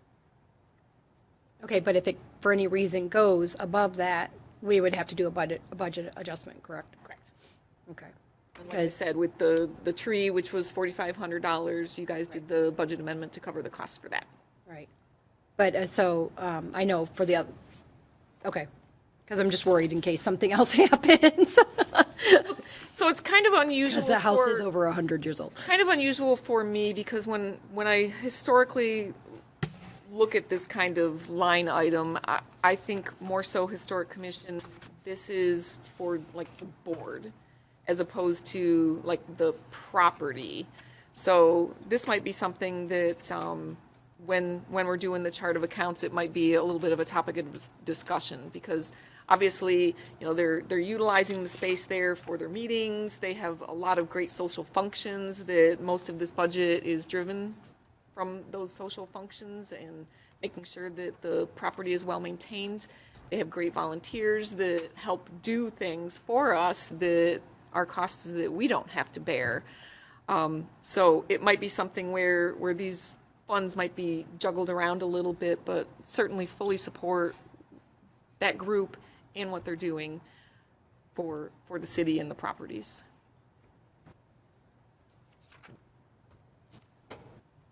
Any other questions? Move on to Senior Activity Center, which this, other than some of the programming, is kind of similar to like buildings and grounds. You have a lot of those buildings and grounds costs in here.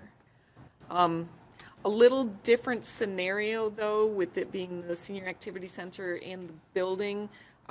We do have a separate fund for it as well, and that's certainly something we'll really be looking at with the budget, because with Senior Activity Center and all the stipulations with the property based upon all the federal funding that's been garnered for that, that might be something where we want to maybe further separate some of this and move that really over into the fund instead of the general fund. So the Senior Activity Fund.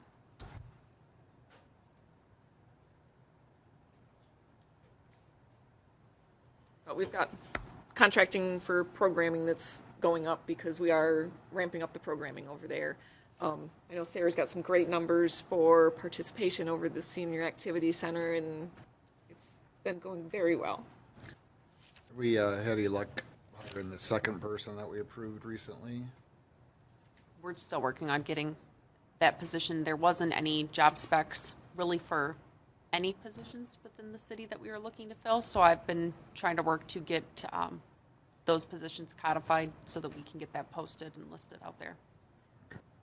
Because I'd like to see those hours expanded. I mean, 8 to 1 is Monday through Thursday is not utilizing that building the best that it could. We're slowly inching up programming as we have, or inching up the time as we have programming. I don't want to have us open full-time and not have anything to fill that. We are slowly adding an hour here and there as we have Tai Chi and chair yoga go longer. I'm meeting tomorrow with the county to go over the possibility of having dining senior style there, which would allow for 2 catered meals a day, and that would push us towards getting more hours in there. Later in the month, we do have the county's senior services advocate coming to talk more about programming and get our residents enrolled. So as we start to partner with a lot of these county agencies and get more programming established, I think there will be the need for longer hours.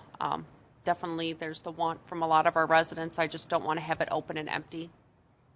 But we're moving forward. We're getting trips back. We do have Restaurant Rovers coming back this month, and we're looking to do a baseball opening day event on an off hour. So that'll be nice to have some of the programming and events coming back to that facility.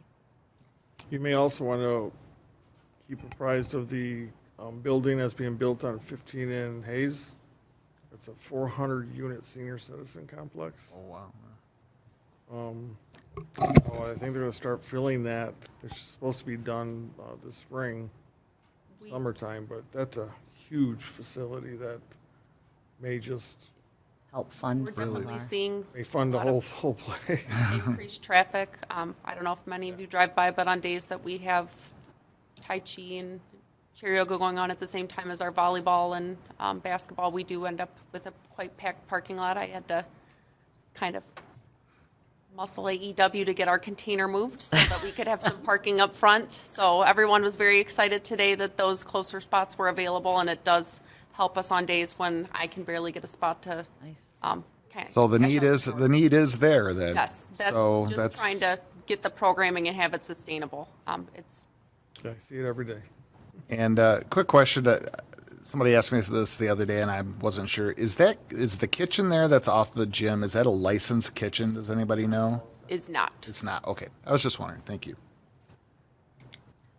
And one note about that dumpster. So the dumpster is there for the balcony rehabs that they're doing over at the senior housing building.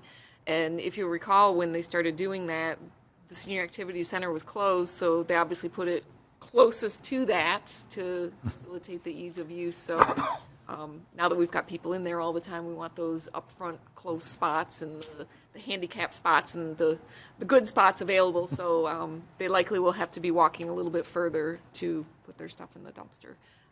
Obviously, those senior balconies, they're, I think, working on finishing things up. Maybe when we get to that with Mike here, maybe he could just give us a quick update. Any other questions for Senior Activity Center? All right, we'll move on to Planning Commission. This, very similar to Zoning Board of Appeals, is just their salary and wages, and then also we have the professional services for our planner. And a lot of those are pass-through costs for developers that are utilizing our planner to do the reviews. Any questions on that? Mm-hmm. We've got the retiree department. This really is a pass-through for our retiree costs, and you'll see a rather significant jump in the retiree healthcare OPEB. This is an increased amount per our actuarial value. I don't know if we have any indication of trending for the next couple of years, but obviously this is a significant jump. Does this just assume in essence, minimum amounts we're supposed to pay per the actuarial as opposed to there's no additional payments like we have done in the past? I believe, based on the report that we got, that this is on trend with what's required to get us to the funding level in our corrective action plan. Yeah. So we have to Right. take certain steps yearly in accordance with the anticipated cost to keep on track with what the state is requesting of us. And this is what we were warned about when this council, well, some of them without us, but all of us did PA 33 over the objection because it was going to keep doubling every couple years, and here it did. And it's only going to get worse. And this is not extra payments. This is the minimum Put payments. many extra, two extra big payments. No, right, no, I helped vote for that, but that's what I'm trying to say, like, we are going from 1.4 or 1.8 in 2021 to 3.4 without anything extra. That's just to be compliant with the state requirement. And unfortunately, if you look at our medical expenses across the board, they have increased significantly even for our active staff. So that is something that we're looking to discuss with our broker to determine whether a self-funded plan is working for the city. Oh, So this may be the tipping point where we're at with our claims that this plan model doesn't work for us anymore, or is there, something, a different avenue we can take with our insurance structure on the back end of things, not changing what we're providing, but changing how we're paying, whether it be a fully funded or a consortium with another community. excellent. The more employees you have, the harder it is to do what we do now. Yeah. Thank you. Any other questions? All right, we'll move on to insurance, property liability insurance. We have not received any notification from Nickel and Saff about future numbers, but I put in a anticipated 3% increase. I spoke with him in jest and said that now that we have some known leadership and department heads settling into position and utilization of the attorneys, maybe we can get a lower rate. So I know him from Marine City, so I had a good relationship with him there. So maybe I have some pull, maybe not. Probably not. No, not at all. Probably not up to him, but No. So I don't have any numbers. That's something where, for their numbers, they independently shop all of the different providers and are able to provide us information. It is a process, if we were to bid this out, that takes about 3 to 6 months to be able to prepare the bid documentation, get everything together, go to firms. So certainly not something that we were in a position from staffing or time-wise this year. Nickel and Saff has been a great company, and I have certainly enjoyed working with them. I know that they have been with the city for a number of years. Looking at the increase in rates, it was because of some of the issues that we had, and that reflected, unfortunately, in an increase in rates. So eventually, those numbers will start to come down because as time goes on, some of those incidents that drive the costs up do start to kind of drop off.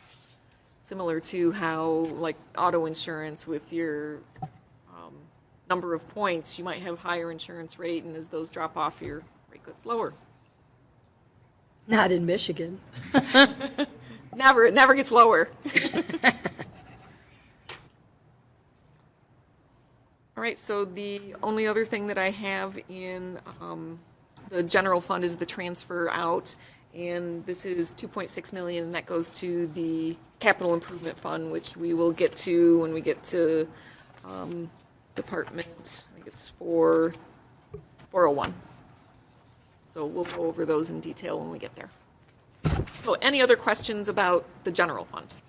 So I have a question. So out of the general fund, we have a budget, you're presenting a budget of how much? And I know you said it in the beginning, but now that we've went through it all, I want to, Yep. So the budget that I am presenting for the general fund is $19,389,645. And that would be utilizing $2,984.14 of fund balance. In contrast, the budget that we have this year, the utilization of fund balance is $4,875,604. what is our, utilizing that with a $19 million budget, we would still have a fund balance of 11,900,000. 11,800,000, correct, which is still, by the auditor's terms, a healthy fund balance. Okay. What was our budget last year? So the budget last year was, the amended budget was 20 million. No, what was our proposed, not what did we end up at? What did we start at? The fund balance? No, I'm sorry, the proposed, what did we approve? That's what I thought, like 15 or 16, right? So we have $5 million in additional budget expenses this year than last year? No, 5 million of fund balance in the amended budget for this current year.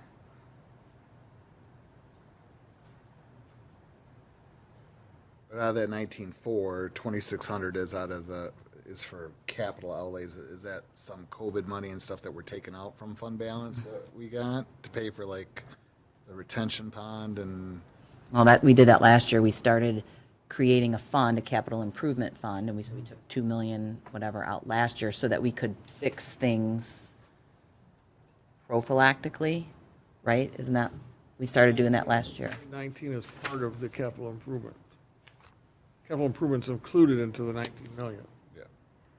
Correct, it's that 2.6 million that's transferring to the So capital if you fund. take that out, because that year we didn't do any capital improvement. We didn't do it last year? No, with this $15 million budget, we didn't do very many. 2.9. Oh, I know we didn't do it, but the $15 million budget, didn't it have it in there?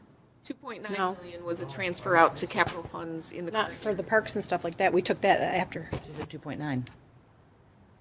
With Mark, Mark created the capital improvement account.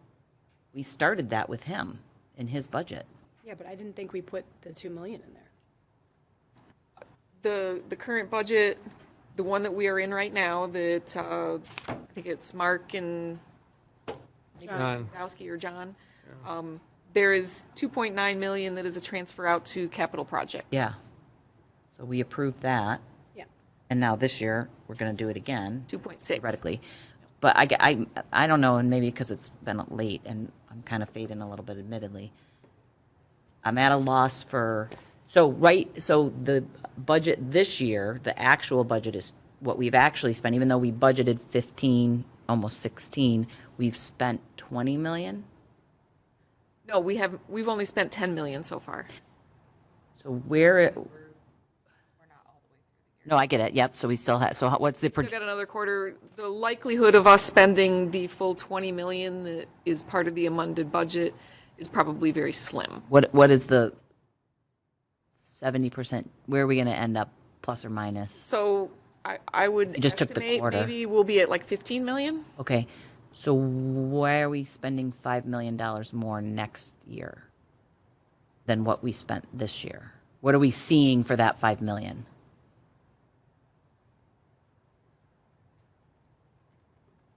Am I not following the math? I may not be following the math, but this is what I heard, $19 million budget. And last year we had a $15 million budget. I can tell you within my departments, there's going to be probably 40 to 50,000 just in HR that we're not utilizing that was budgeted. There's the additional for all the rec staffing and programming. So Doesn't there's a that- lot, there's pieces here and there. So there'll be 100 or 200 there that hasn't been utilized within recreation and senior activity. I've probably got 50,000 within HR that we budgeted that isn't going to be utilized. So I think within a lot of the departments, due to our staffing levels not being at the top end or filled, there But may be some of the padding. 15 was pretty consistent. I mean, this is my third budget, and we were at 14, 15, 16, I think is really closer, the number we looked at, 16, 16, 16, 16. And now you want 20, right? Correct. And I get that we had that interim where we didn't spend it, and the only departments we actually cut on paper to reduce PA 33, I thought were your departments, Parks and Rec and Seniors, because it made sense for the year. But is anyone else missing, like $5 million? I'm trying to figure, like, I get that there'll be. Because even only that would only be like 200 grand. Well, there is a truck replacement in here, fire truck replacement. That's in the general fund budget? No. Well, part of it is because you have the transfer out. But, right, that's 2.6, but we had 2.9 last year. In the $15 million budget we approved or I'm going to say 16 because that was, I thought what it was. In the $16 million budget we approved last year, we, whatever you call that, out 2.9 million for capital improvements.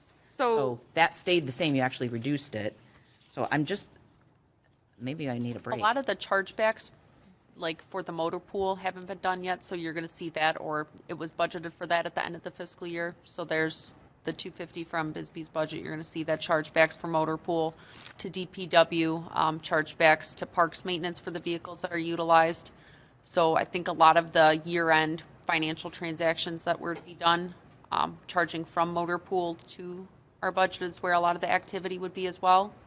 Also, the utilities get parsed out within the departments, so I'm just trying to figure out where, the whole picture, it's a lot of small pieces that haven't made it in. Well, but those each year come out at the end of the year. That would explain why you're at 10 now, and it's going to be, it's going to increase it's going to increase more this quarter than any other quarter exponentially. But I'm not following Yeah, I'm, how we got to 20 from 16. I don't get it, and maybe someone can no, explain. I it to didn't me. either. And because if I'm hearing you right, and I could be completely hearing you wrong, and then, so we'll circle back to that, but I need to understand that. But my second question is, so we're estimating P33 bringing in 1.4 million, is that right? 1.463, and that would be keeping it at the current mills, right? Correct. And so if we don't do PA 33, we would reduce the general fund balance $1.4 million. So it would be 9.5, 9.6, right? And it would keep all the other budgeting as you have proposed. And the percent that's recommended by, I'm just pulling out my calculator here, on a $20 million budget, and yes, I have to do the math on a calculator, would be 4 million in the general fund? 20%? So we have, It might be easier to look at it from the perspective of the total fund balance and the total expenses and revenues instead of the general fund. okay. Because I think, And I'm only going off of what we were taught from both John and from, I'm blanking on his name. Vince? No, well, Vince Tim. and Tim, thank you. I can list them all for you.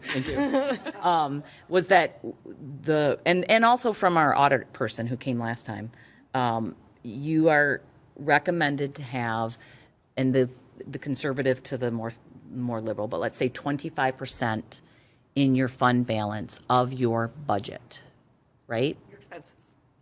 Of your, right, So 25% in your general fund of your expenses in your general fund, and Right, and so- 25% of all your funds in your complete fund balance. right. And so, but I want to parse that out because we know that the streets have money in the all those other funds that we haven't gotten to. 25% of our expenses being 20 million is, That's not our normal expense. That's not our That's our normal pro- expenses because 3 to 4 million of that is set aside from appropriated funds, correct? I mean, one time, I thought it was only 1.7. Yeah, we still have a lot of one-time COVID things in there. Yeah. And looking at this budget, we aren't going to spend the entire budget from this year because a lot of the expenses are being defrayed another year because we haven't done what we budgeted this year. So without really being at the end of this year and knowing where we are with everything, that's the challenge about a budget and why it's just a plan, is because you're working so far ahead that you don't know where you're going to be June 30th with a lot of these things. Oh, no, I get that, but, and let me ask you, Patrick, because I understand what you're talking about, that some of this includes COVID money. what I would like I think the way to compare apples to apples, you gotta take the oranges out of the equation. Right. Okay, so our total revenue, from what I can see, minus the one-time dumps from COVID money and things are there, roughly about 15.6, give or take a little bit. Would you agree with that? Yes. Okay. And then, but our overall expenses minus those one-time fees are around 16.7, 16.8 mil. So we're still running a deficit of a mil. Got it. See, that's what I was not, We're that's still where the running math has come, that I I told you, knew, we spent more than, we always do that. That's why we have P 33. a lot more. But a lot of that fund balance. No, we didn't, because he took out the 1.7 million from, in his numbers, you took out the 1.7 on COVID money, right? Right. We So didn't spend more than, a lot more, we spent that COVID money. we're still running Yeah, we're still. roughly about $1 million deficit every year, or if we And we from our total knew income that. to our total expenses. Yeah. Yeah, and we knew that we wanted to reduce PA 33, but we didn't want to deplete, but we also didn't want to be But even with- taxing and carrying a balance above, so far above what's recommended by the financial experts. Well, even with PA 33, we're still running $1 million deficit at 3 mils. With this budget. Or $1.2 million deficit. And if we want to do roads in the industrial park, and we're going to have to make larger payments for our costs, legacy costs, it needs to maintain. I mean, we have to have the higher balance to do that. Right. So Exactly. we to pay it off. Well, we didn't do it in the 2.5 years I've been here, and it got used for other things outside of our control. We did make extra payments. No. I mean, we didn't do the roads, we didn't do a lot of these capital improvements, and instead the money then went towards things we had no control over because we had it in our fund balance, and so, PRVs, we did the, No, she's referring to. The general things we got fund. Forced into. yes. Because we had all this money in the general fund, having an $11.9 million general fund balance is a recipe for disaster for the city in light of what's coming up. Well, that's why we should I wouldn't allocate more say- to fix things. I wouldn't say it's a recipe for disaster because we still have such an unfunded OPEB Well, that, like you had mentioned earlier, those costs are going to continue to go. Well, that's why we should make bigger payments on those with our fund balance. But you're also making assumptions that money is going to make a return. No, I'm not making that assumption at all because I'm realistic and I think that what they've anticipated is ridiculous and very untrue. But I'm just saying the more we're able to put in there, the better off. But even that, I understand what Amy's saying. So if that's the case and we want to maintain a 25 or 30% fund balance, I'm good with that. But then we can start fixing roads and stuff like that instead of looking to bond and stuff like that. So I understand, and I've always said that in this particular instance for infrastructure repair, we should drain the swamp. right. Yes, 100%. So I understand exactly where you're going with that. And there are, as you'll find when we get to the 401 funds, there are a number of capital improvement projects. Not to mention, we're going to need like 1.3 for Garfield, right? And that's going to be over a couple years. I understand that. But what I'm saying is if we take that money and we allocate it specifically in that bucket right now, we have to allocate. that's what I'm saying. That's We need what I to- was saying. Yeah, That was exactly. my We need to point, is we allocate cannot specific have a funds budget for with- that because those funds are already then pre-spoken for. So yes, they may be sitting there pretty in the general fund, but they're not really there. Now, you're talking about something that is totally different. You're talking about restricting funds. Yep, Well, we do need to set up some restricted funds. yep. Or whatever needs we 100%. need in the futures, yes.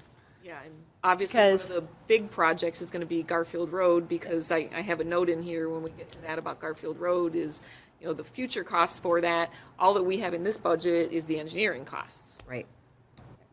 So just thinking, Fraser's an aging infrastructure and has been because that was my biggest thing always, is that nobody decades ago said, oh, let's think about the future. They just thought about today. Well, we need to be thinking about the future because things are only going to get more expensive and things are going to deteriorate. Clearly, because look at all the water main breaks in my neighborhood. They deteriorate. It just is what it is. And that's something I've been asking for from day one, is to work on a capital improvement plan. And Yep. I've been directing my department heads to be working on that.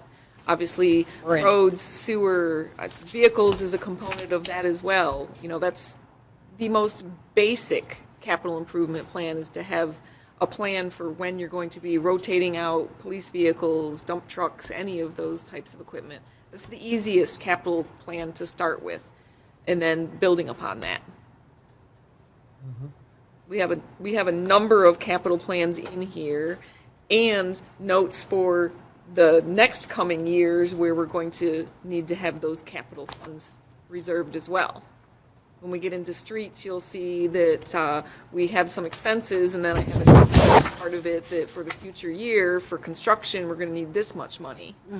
Could we put together something where here's what our fund balance is, here's what's already spoken for, here's what we're gonna need, Right. and see what we got left over for a fund balance, you know, after these expected, I mean, I don't expect them to the penny, but that way, as a council, I think it's easier to make these decisions, whether we're raising or lowering taxes or whatnot, where we can see, okay, after all these things that are coming up for the next 5 years that we're gonna need money from, what do we got now? What's gonna be allocated for that, like the capital improvement plans, and then what's left over, and then we can plan going forward, how much is gonna come out every year, you know, because we're still, even with PA 33, we're still losing money in a sense from what our balance is, so, you know, I think it's the proper way to plan, and before we pass the budget, I'd like to see that breakdown of what we have left over given this budget and what's spoken for next 5 years out. We will never, ever have enough money to meet all of our needs. Absolutely. Understood. But the No, big ones. You're talking about like a one sheet, Like a Garfield 5-year Road, 1.5. 5-year plan. Yeah. so that Retention we pond, have 1 point. like you did here, so we can look and then I can say, oh, okay, yeah, now let's allocate it exactly where it needs to go in the budget, put it into roads or put it into fire truck or wherever, because I cannot in good conscience vote for PA 33 looking at that number on the possibility that we may spend it, because I've been looking at it for 2.5 years and we haven't done it yet. And I hate how slow government is. So I'm just telling you guys ahead of time, and you all know what's gonna come as soon as people hear this. So, and you'll find out really quickly tomorrow. How, maybe I just don't quite understand. From the residents. When you say you're not spending PA 33, what do you mean by that? We're implementing $1.4 million additional tax to the residents, but we're carrying a fund balance of $12 million. After, Going down every year. I get that, but it was way lower when I got on council. It was So a fund balance? $6 million, Well, if you look at Yeah. the first year PA 33, it created $7 million. right? That's why we. Right. you No, I it's know gone that, forward, so- but here we are now saying we're gonna do all this stuff, and we're gonna do all this stuff, and we're gonna do all this stuff, and let's create a fund, and we created a fund a year ago. We can't talk about it, we gotta do it. Well, we did do the parks, so that's the one thing we did do. But we did that totally separate. We just did that. We just affirmatively said, we're doing it. Well, we did that for the same reason we want to do the other. That's my infrastructure point, is repairs. I want to say, These are the repairs being done with your money. bingo. Absolutely. And I think a capital improvement plan will show you that in short order, we are going to be spending a lot of that. And I think That capital that'll help improvement- with like a triennial budget where you can see that not only if we continue with the budget we have now, but if you look 3-5 years out, if we're continuing with the staffing levels we have with our revenue, we're going to continue to eat into that fund balance, plus these capital plans that have to be done. What needs to be replaced, what that's going to cost us. Because I think we are going to see every year that there's going to be several million that's needed to be put into capital just to continue doing sidewalks and street improvement, let alone vehicles. Right, it's just it's an easily manipulatable number, because we wouldn't be eating into the fund balance if we didn't put 2.9 million in capital improvements. We could reduce it, because that's an arbitrary number. We just picked a number. See what I'm Yeah, saying? but what I'm saying is, let's find out what we actually got on the, I'm with ya. on the drawing board. Yep. And that way we can No, I'm with plan ya. accordingly. Yep. Is that something you can? Keep in mind, the original budget that I was presented, 11 million of our fund balance. So there was none? Do these people not? Way to reduce our bond ratings and all that, kind of put us into warning. This was the total fund balance, not general. Oh, okay. So streets and senior housing, water, sewer. Well, senior housing is its own enterprise fund, so that shouldn't be digging into anything else other than that fund. Just the overall picture between everything. So that I want to was- make sure, because for years the that was not challenge I run up correctly, against. so, yeah. Well, thank you for getting it down. Would have been a quick conversation. Yeah, we could have just spent it all. No, that wouldn't be good. Definitely, I would We've not been there, done that, hence P 33.9 mils. I think that this definitely merits another meeting in the future talking about the capital planning.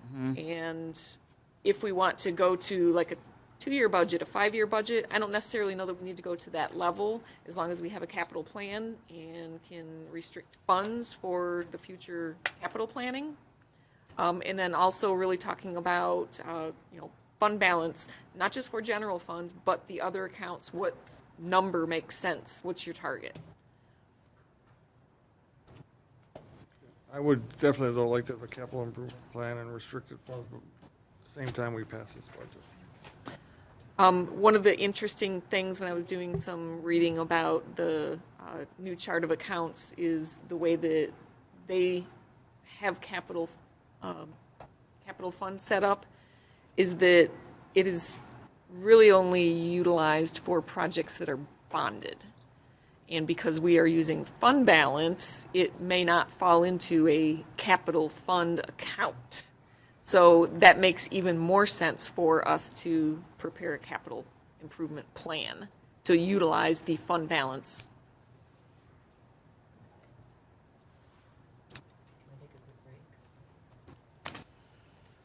Sure. Well, we're not going to get through this all today, because I am not staying till midnight. That is not happening. I already warned you I was fading. So I don't- Yeah. I guess, Mr. Mayor, what is the plan for the Yeah, what rest is- of the what is the meeting? plan?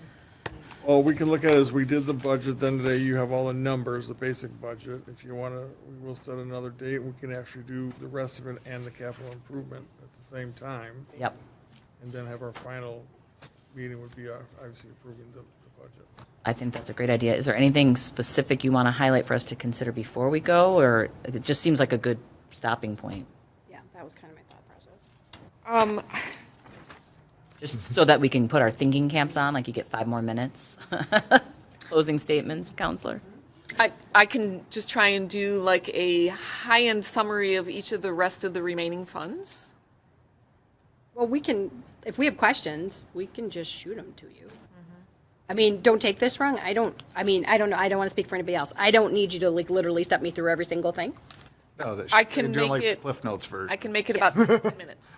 Okay, I'm perfect. good with that. Sound 10 good? minutes is That a works. good idea. I got my watch set. Go. Cynthia? And like, pressure is on. The pressure.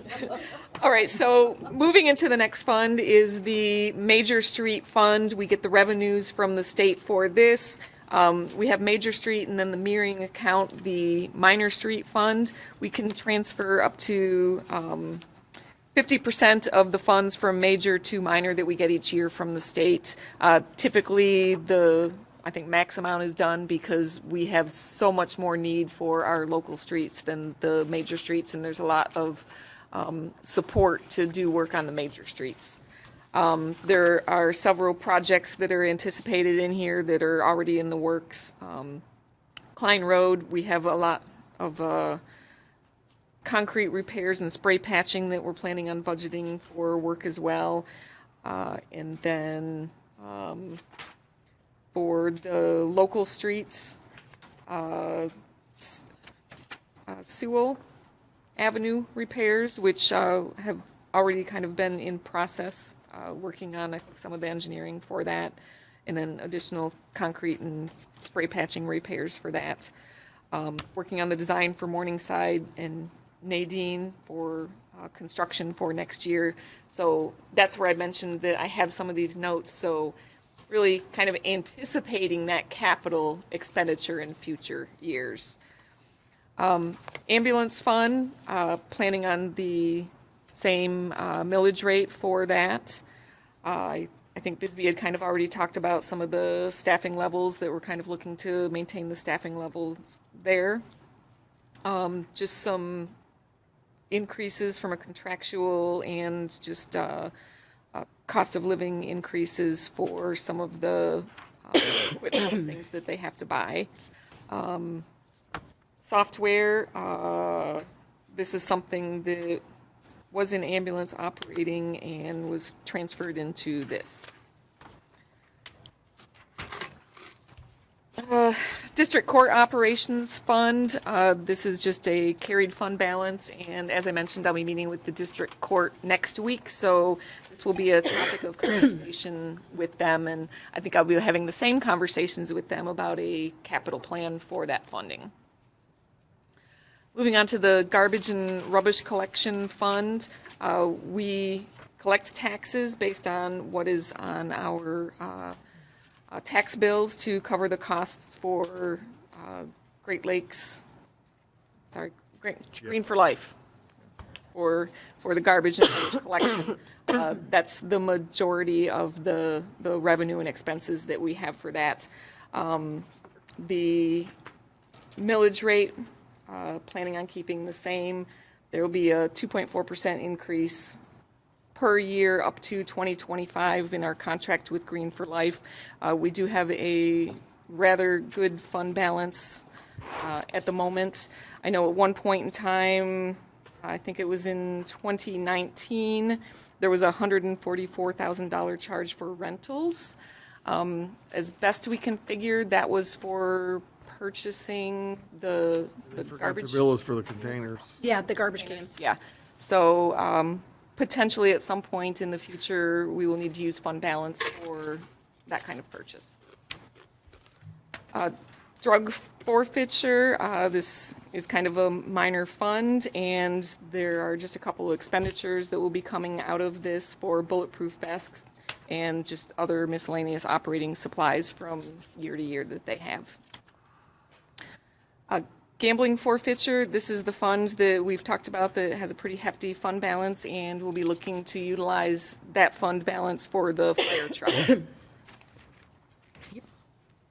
Senior housing, we've got the remaining balance for the balconies that will be carrying over into the next fiscal year, and also the recommendation for the fire suppression system repair and replace. Will all of the balconies be replaced at that point once this is done? I'm pretty sure it's all the balconies, yeah, because at one point in time, it was some of them, and then we It was just added that outside to do all facing of ones, them. and now the inside one, so this will complete, the inside ones will be. It will complete. Lane, is that a TV? Because that's way off. Oh, sorry. Trying to get through fast. You only gave her 10 minutes, I'm just saying. and now she's already used 4. I've Thank you. Keep scrolling here, yes. And page 21, all right, I'm almost there. Obviously, this is available in our office and as part of our packet online as well, so anybody that wants to take a look at this online, it certainly is available for public. So that's senior housing, so general debt service for City Hall. This, it looks like, was a fund for when there were bonds. We're still trying to do a little bit of legwork on this account. I believe it's something that we will be able to close out. And I hate to sound like a broken record, but when we do the chart of accounts, it'll likely be gone. The debt service for the 2015 street bond, I believe that might be a similar circumstance as well. I'm not sure about what we do with the fund balance that's in the account. The 96,670, I believe that's probably just something that was remaining in the fund from the bond payments, and we would likely utilize that for street projects. That's certainly something that we would be checking with the auditor on before we close out. And then that takes us down to page 24, which is where the capital projects fund is. This is where I mentioned there are a number of items that have been put in the budget. Some were just requested, some carried through as recommended. Just a quick recap of what's in here. City Hall, we've got the HVAC system that the costs are coming from the ARPA funds. And then the City Hall parking lot that we had already talked about, and that was something that was in this year's budget. It's being pushed to next year because we don't want to do the parking lot until after the HVAC is done, because they'll be bringing in heavy equipment. Quick question there. Sorry. So when you guys, Does this count for my 10 minutes? No, no. right, Reserve your time. Pause the time. Got a break. how do you determine which roads get done first? Is it like through the county? Is it through? That would be something as part of our capital improvement plan. Okay. Where our street committee that we have set up, that's the group that I would like to have meet and work with Ragsdale and Vigneron, taking a look at the roads and kind of how they're rated and looking at their opinion of what they think should be done maybe over the next 5 years. Street subcommittee can take a look and then pass that up to city council. It's not to pull a Patrice or anything, but there's a. Wait a minute, that might be a compliment. It's Go getting ahead. late. I'm tired. Go ahead. So the street that Emerson is on is Dana, and in the winter it buckles really bad. So when you drive down Dana in the winter, it's you're seriously like. So I was just curious, just throwing it out Those are the there. speed bumps we put in. You don't like It really is like having speed bumps built into the road. I don't know if any of you go down that road. The summer it's fine. It levels back out, but in the winter it's seriously bump Probably after one of those bump roads after we bump inherited after that bump. wasn't done properly. So they're- and the reason why I asked you is I wasn't going to say anything, but I see you're doing York, Callahan, and Grove, which are in that area. So if we're already over, So I believe that those were ones that the engineering had already been going down a course to being done. Okay. So 'Cause it's- obviously the next step is to actually do the work. it's awful. Yeah. Yeah. There's no lack of roads. I mean, Right. almost every road you could probably spend some money on. So we I do have the what's street called. What's it called? subcommittee. Like in the '90s when people used to have their cars, right, with the hydraulics. Like that's what it's like when you're driving down on the winter. It's a hoopty. Not to pull a Patrice. Well, since you brought that up, I'm sorry. I'm done. Now you're gonna pull a Dana. no, actually, I'll ask him afterwards. It's about Okay. Sonic. Let me move on to public safety. We've got the pumper truck there and 2 new patrol vehicles. We've kind of talked about if it makes sense to lease or buy vehicles.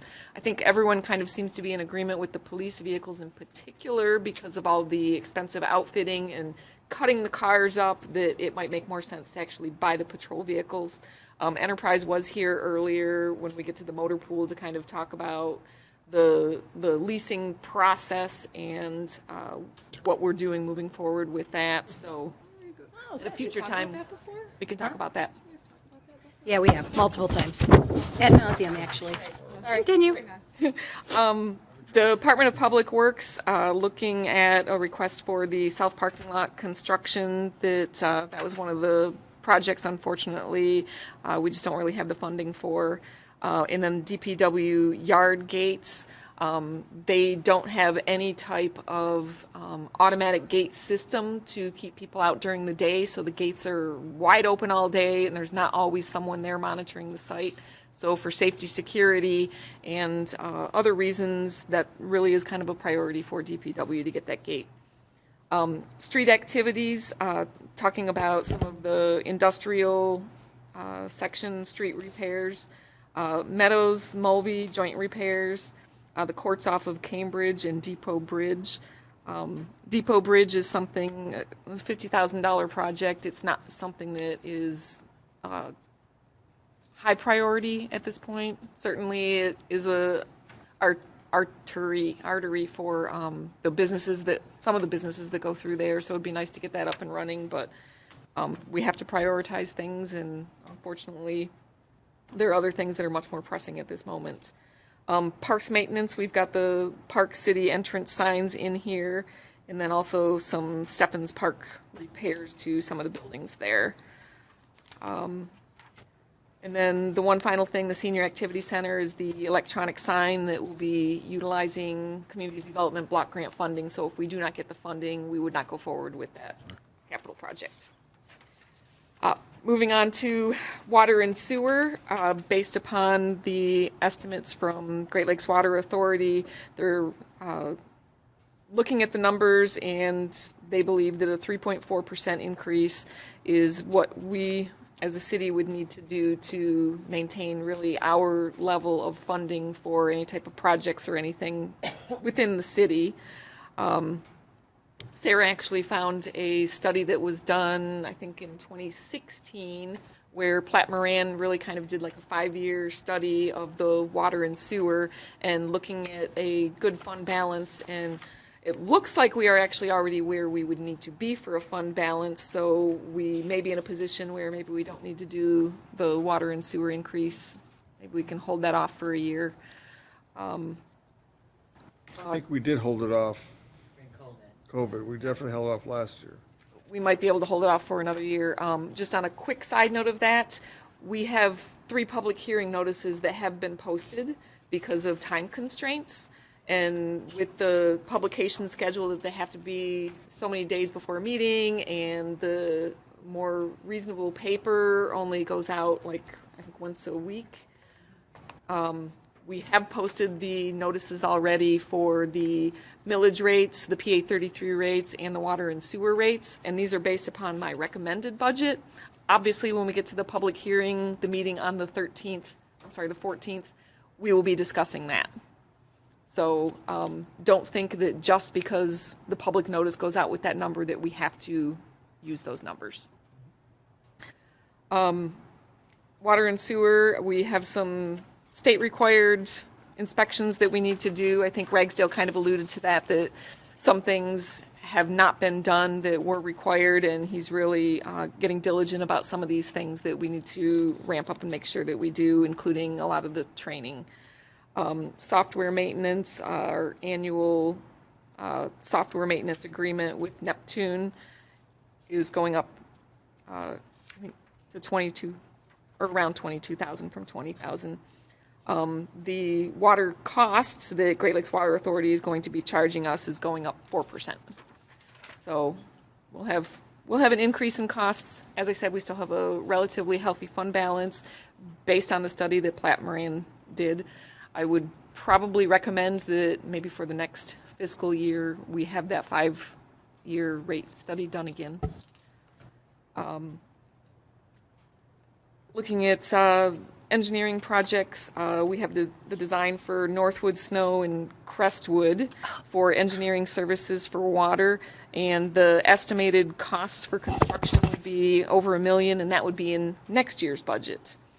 For capital outlay for the water systems, we've got Spring Court, Winsome, Crestwood, water main replacements, lead service investigation program. So this is a state mandated program that we have to do. And then fire hydrant replacement program.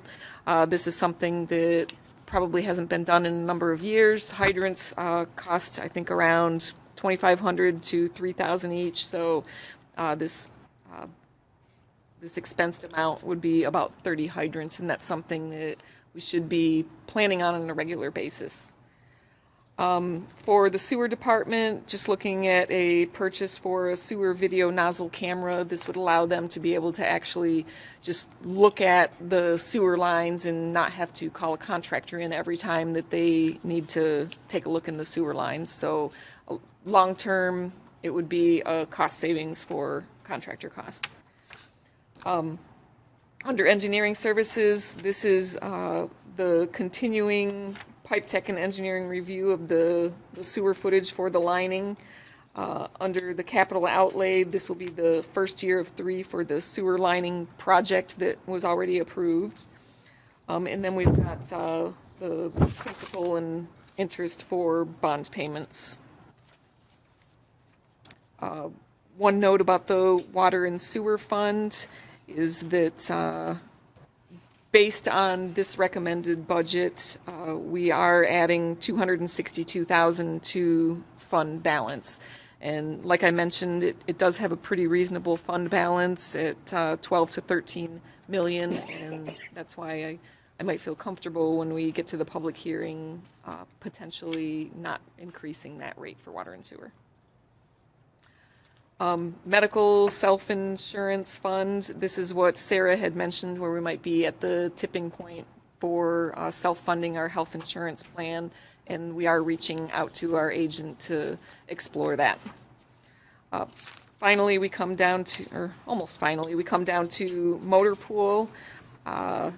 There's the cross-charge that I mentioned to all of those other departments is how it gets its revenue of the nearly 800,000.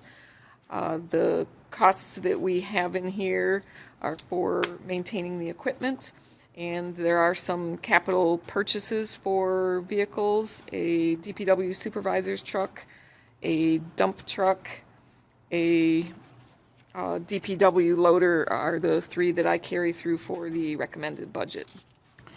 Elaine, even with all those purchases, at the end of the year, then the motor pool would have 1.1 million in it? Okay. And That's one thing that I think you had kind of mentioned about these transfers from the Right. general fund. Is it necessary? we can reduce the general fund transfers and therefore reduce Public Act 33. I know it's a dead record or a broken record, but I'm going to keep harping on it. Because 1.14 million, and you've already allocated the fire truck from another fund. You've got it's not the creme de la creme wish list, but it's pretty hearty purchases. And you still got $1 million left. Just putting it out there for next time.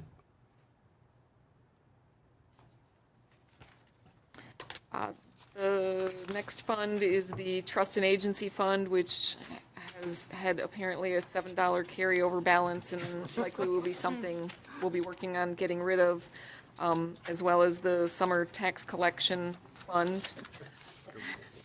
Yeah, we have a little bit of file cleanup to do with some of these funds. And then that brings us down to the district court trust fund, which is another one of those ones that I will be talking with them next week on. So that brings us down to the end of the budget. Any questions and we're all done and we don't need to meet again? It did take 22 minutes, just so you know. No, you can't count us. I just want to point out, did you see how many times Crestwood was on this list? Did you see how many times? Yeah, I'm thinking there's some favors going on. No, absolutely not. That is how bad that street is. You just don't even know. I mean, just the. Who's on that street subcommittee? Yeah. That is the grand summary of the recommended budget. So if you have any other questions, or if you guys want to schedule a meeting to really go into more detail for any of these, we can do that. So right now, we have the regular meeting in a couple weeks. 2 weeks. Yep. And this will be on the agenda. Yes, we have the public hearing for the budget. Okay. So that would be really, I think, your opportunity to hear from the public. Yep. About what they think. And then the May meeting is where you would be having your consideration and adoption of the budget. So if we wanted another meeting, it would be after the regular meeting next, and, okay, yeah. That would make a lot of sense. That way We you have time get to to have the hear extra from. meeting if we need it. Correct, that, yeah, That's because where I we don't can do want to the have it, capital outlay, or the capital outlay. Right. Wanting to do that. Okay. because I don't want to make the regular meeting long, but we may have some, I know I'll have some questions, and I'm sure we all will, Yeah, but yeah. then determined about the next meeting to really hone it in. Okay, I'm good with that plan. You know, any comments or questions? I'll open it up to citizen participation at this time. Is there anybody in the audience? Wait, who's not an employee? Captain, Captain knows where is my captain? anybody in the audience? No? Okay, I'll take a motion. Second. All in favor? All right. Mark, real quick. Thank you, everybody.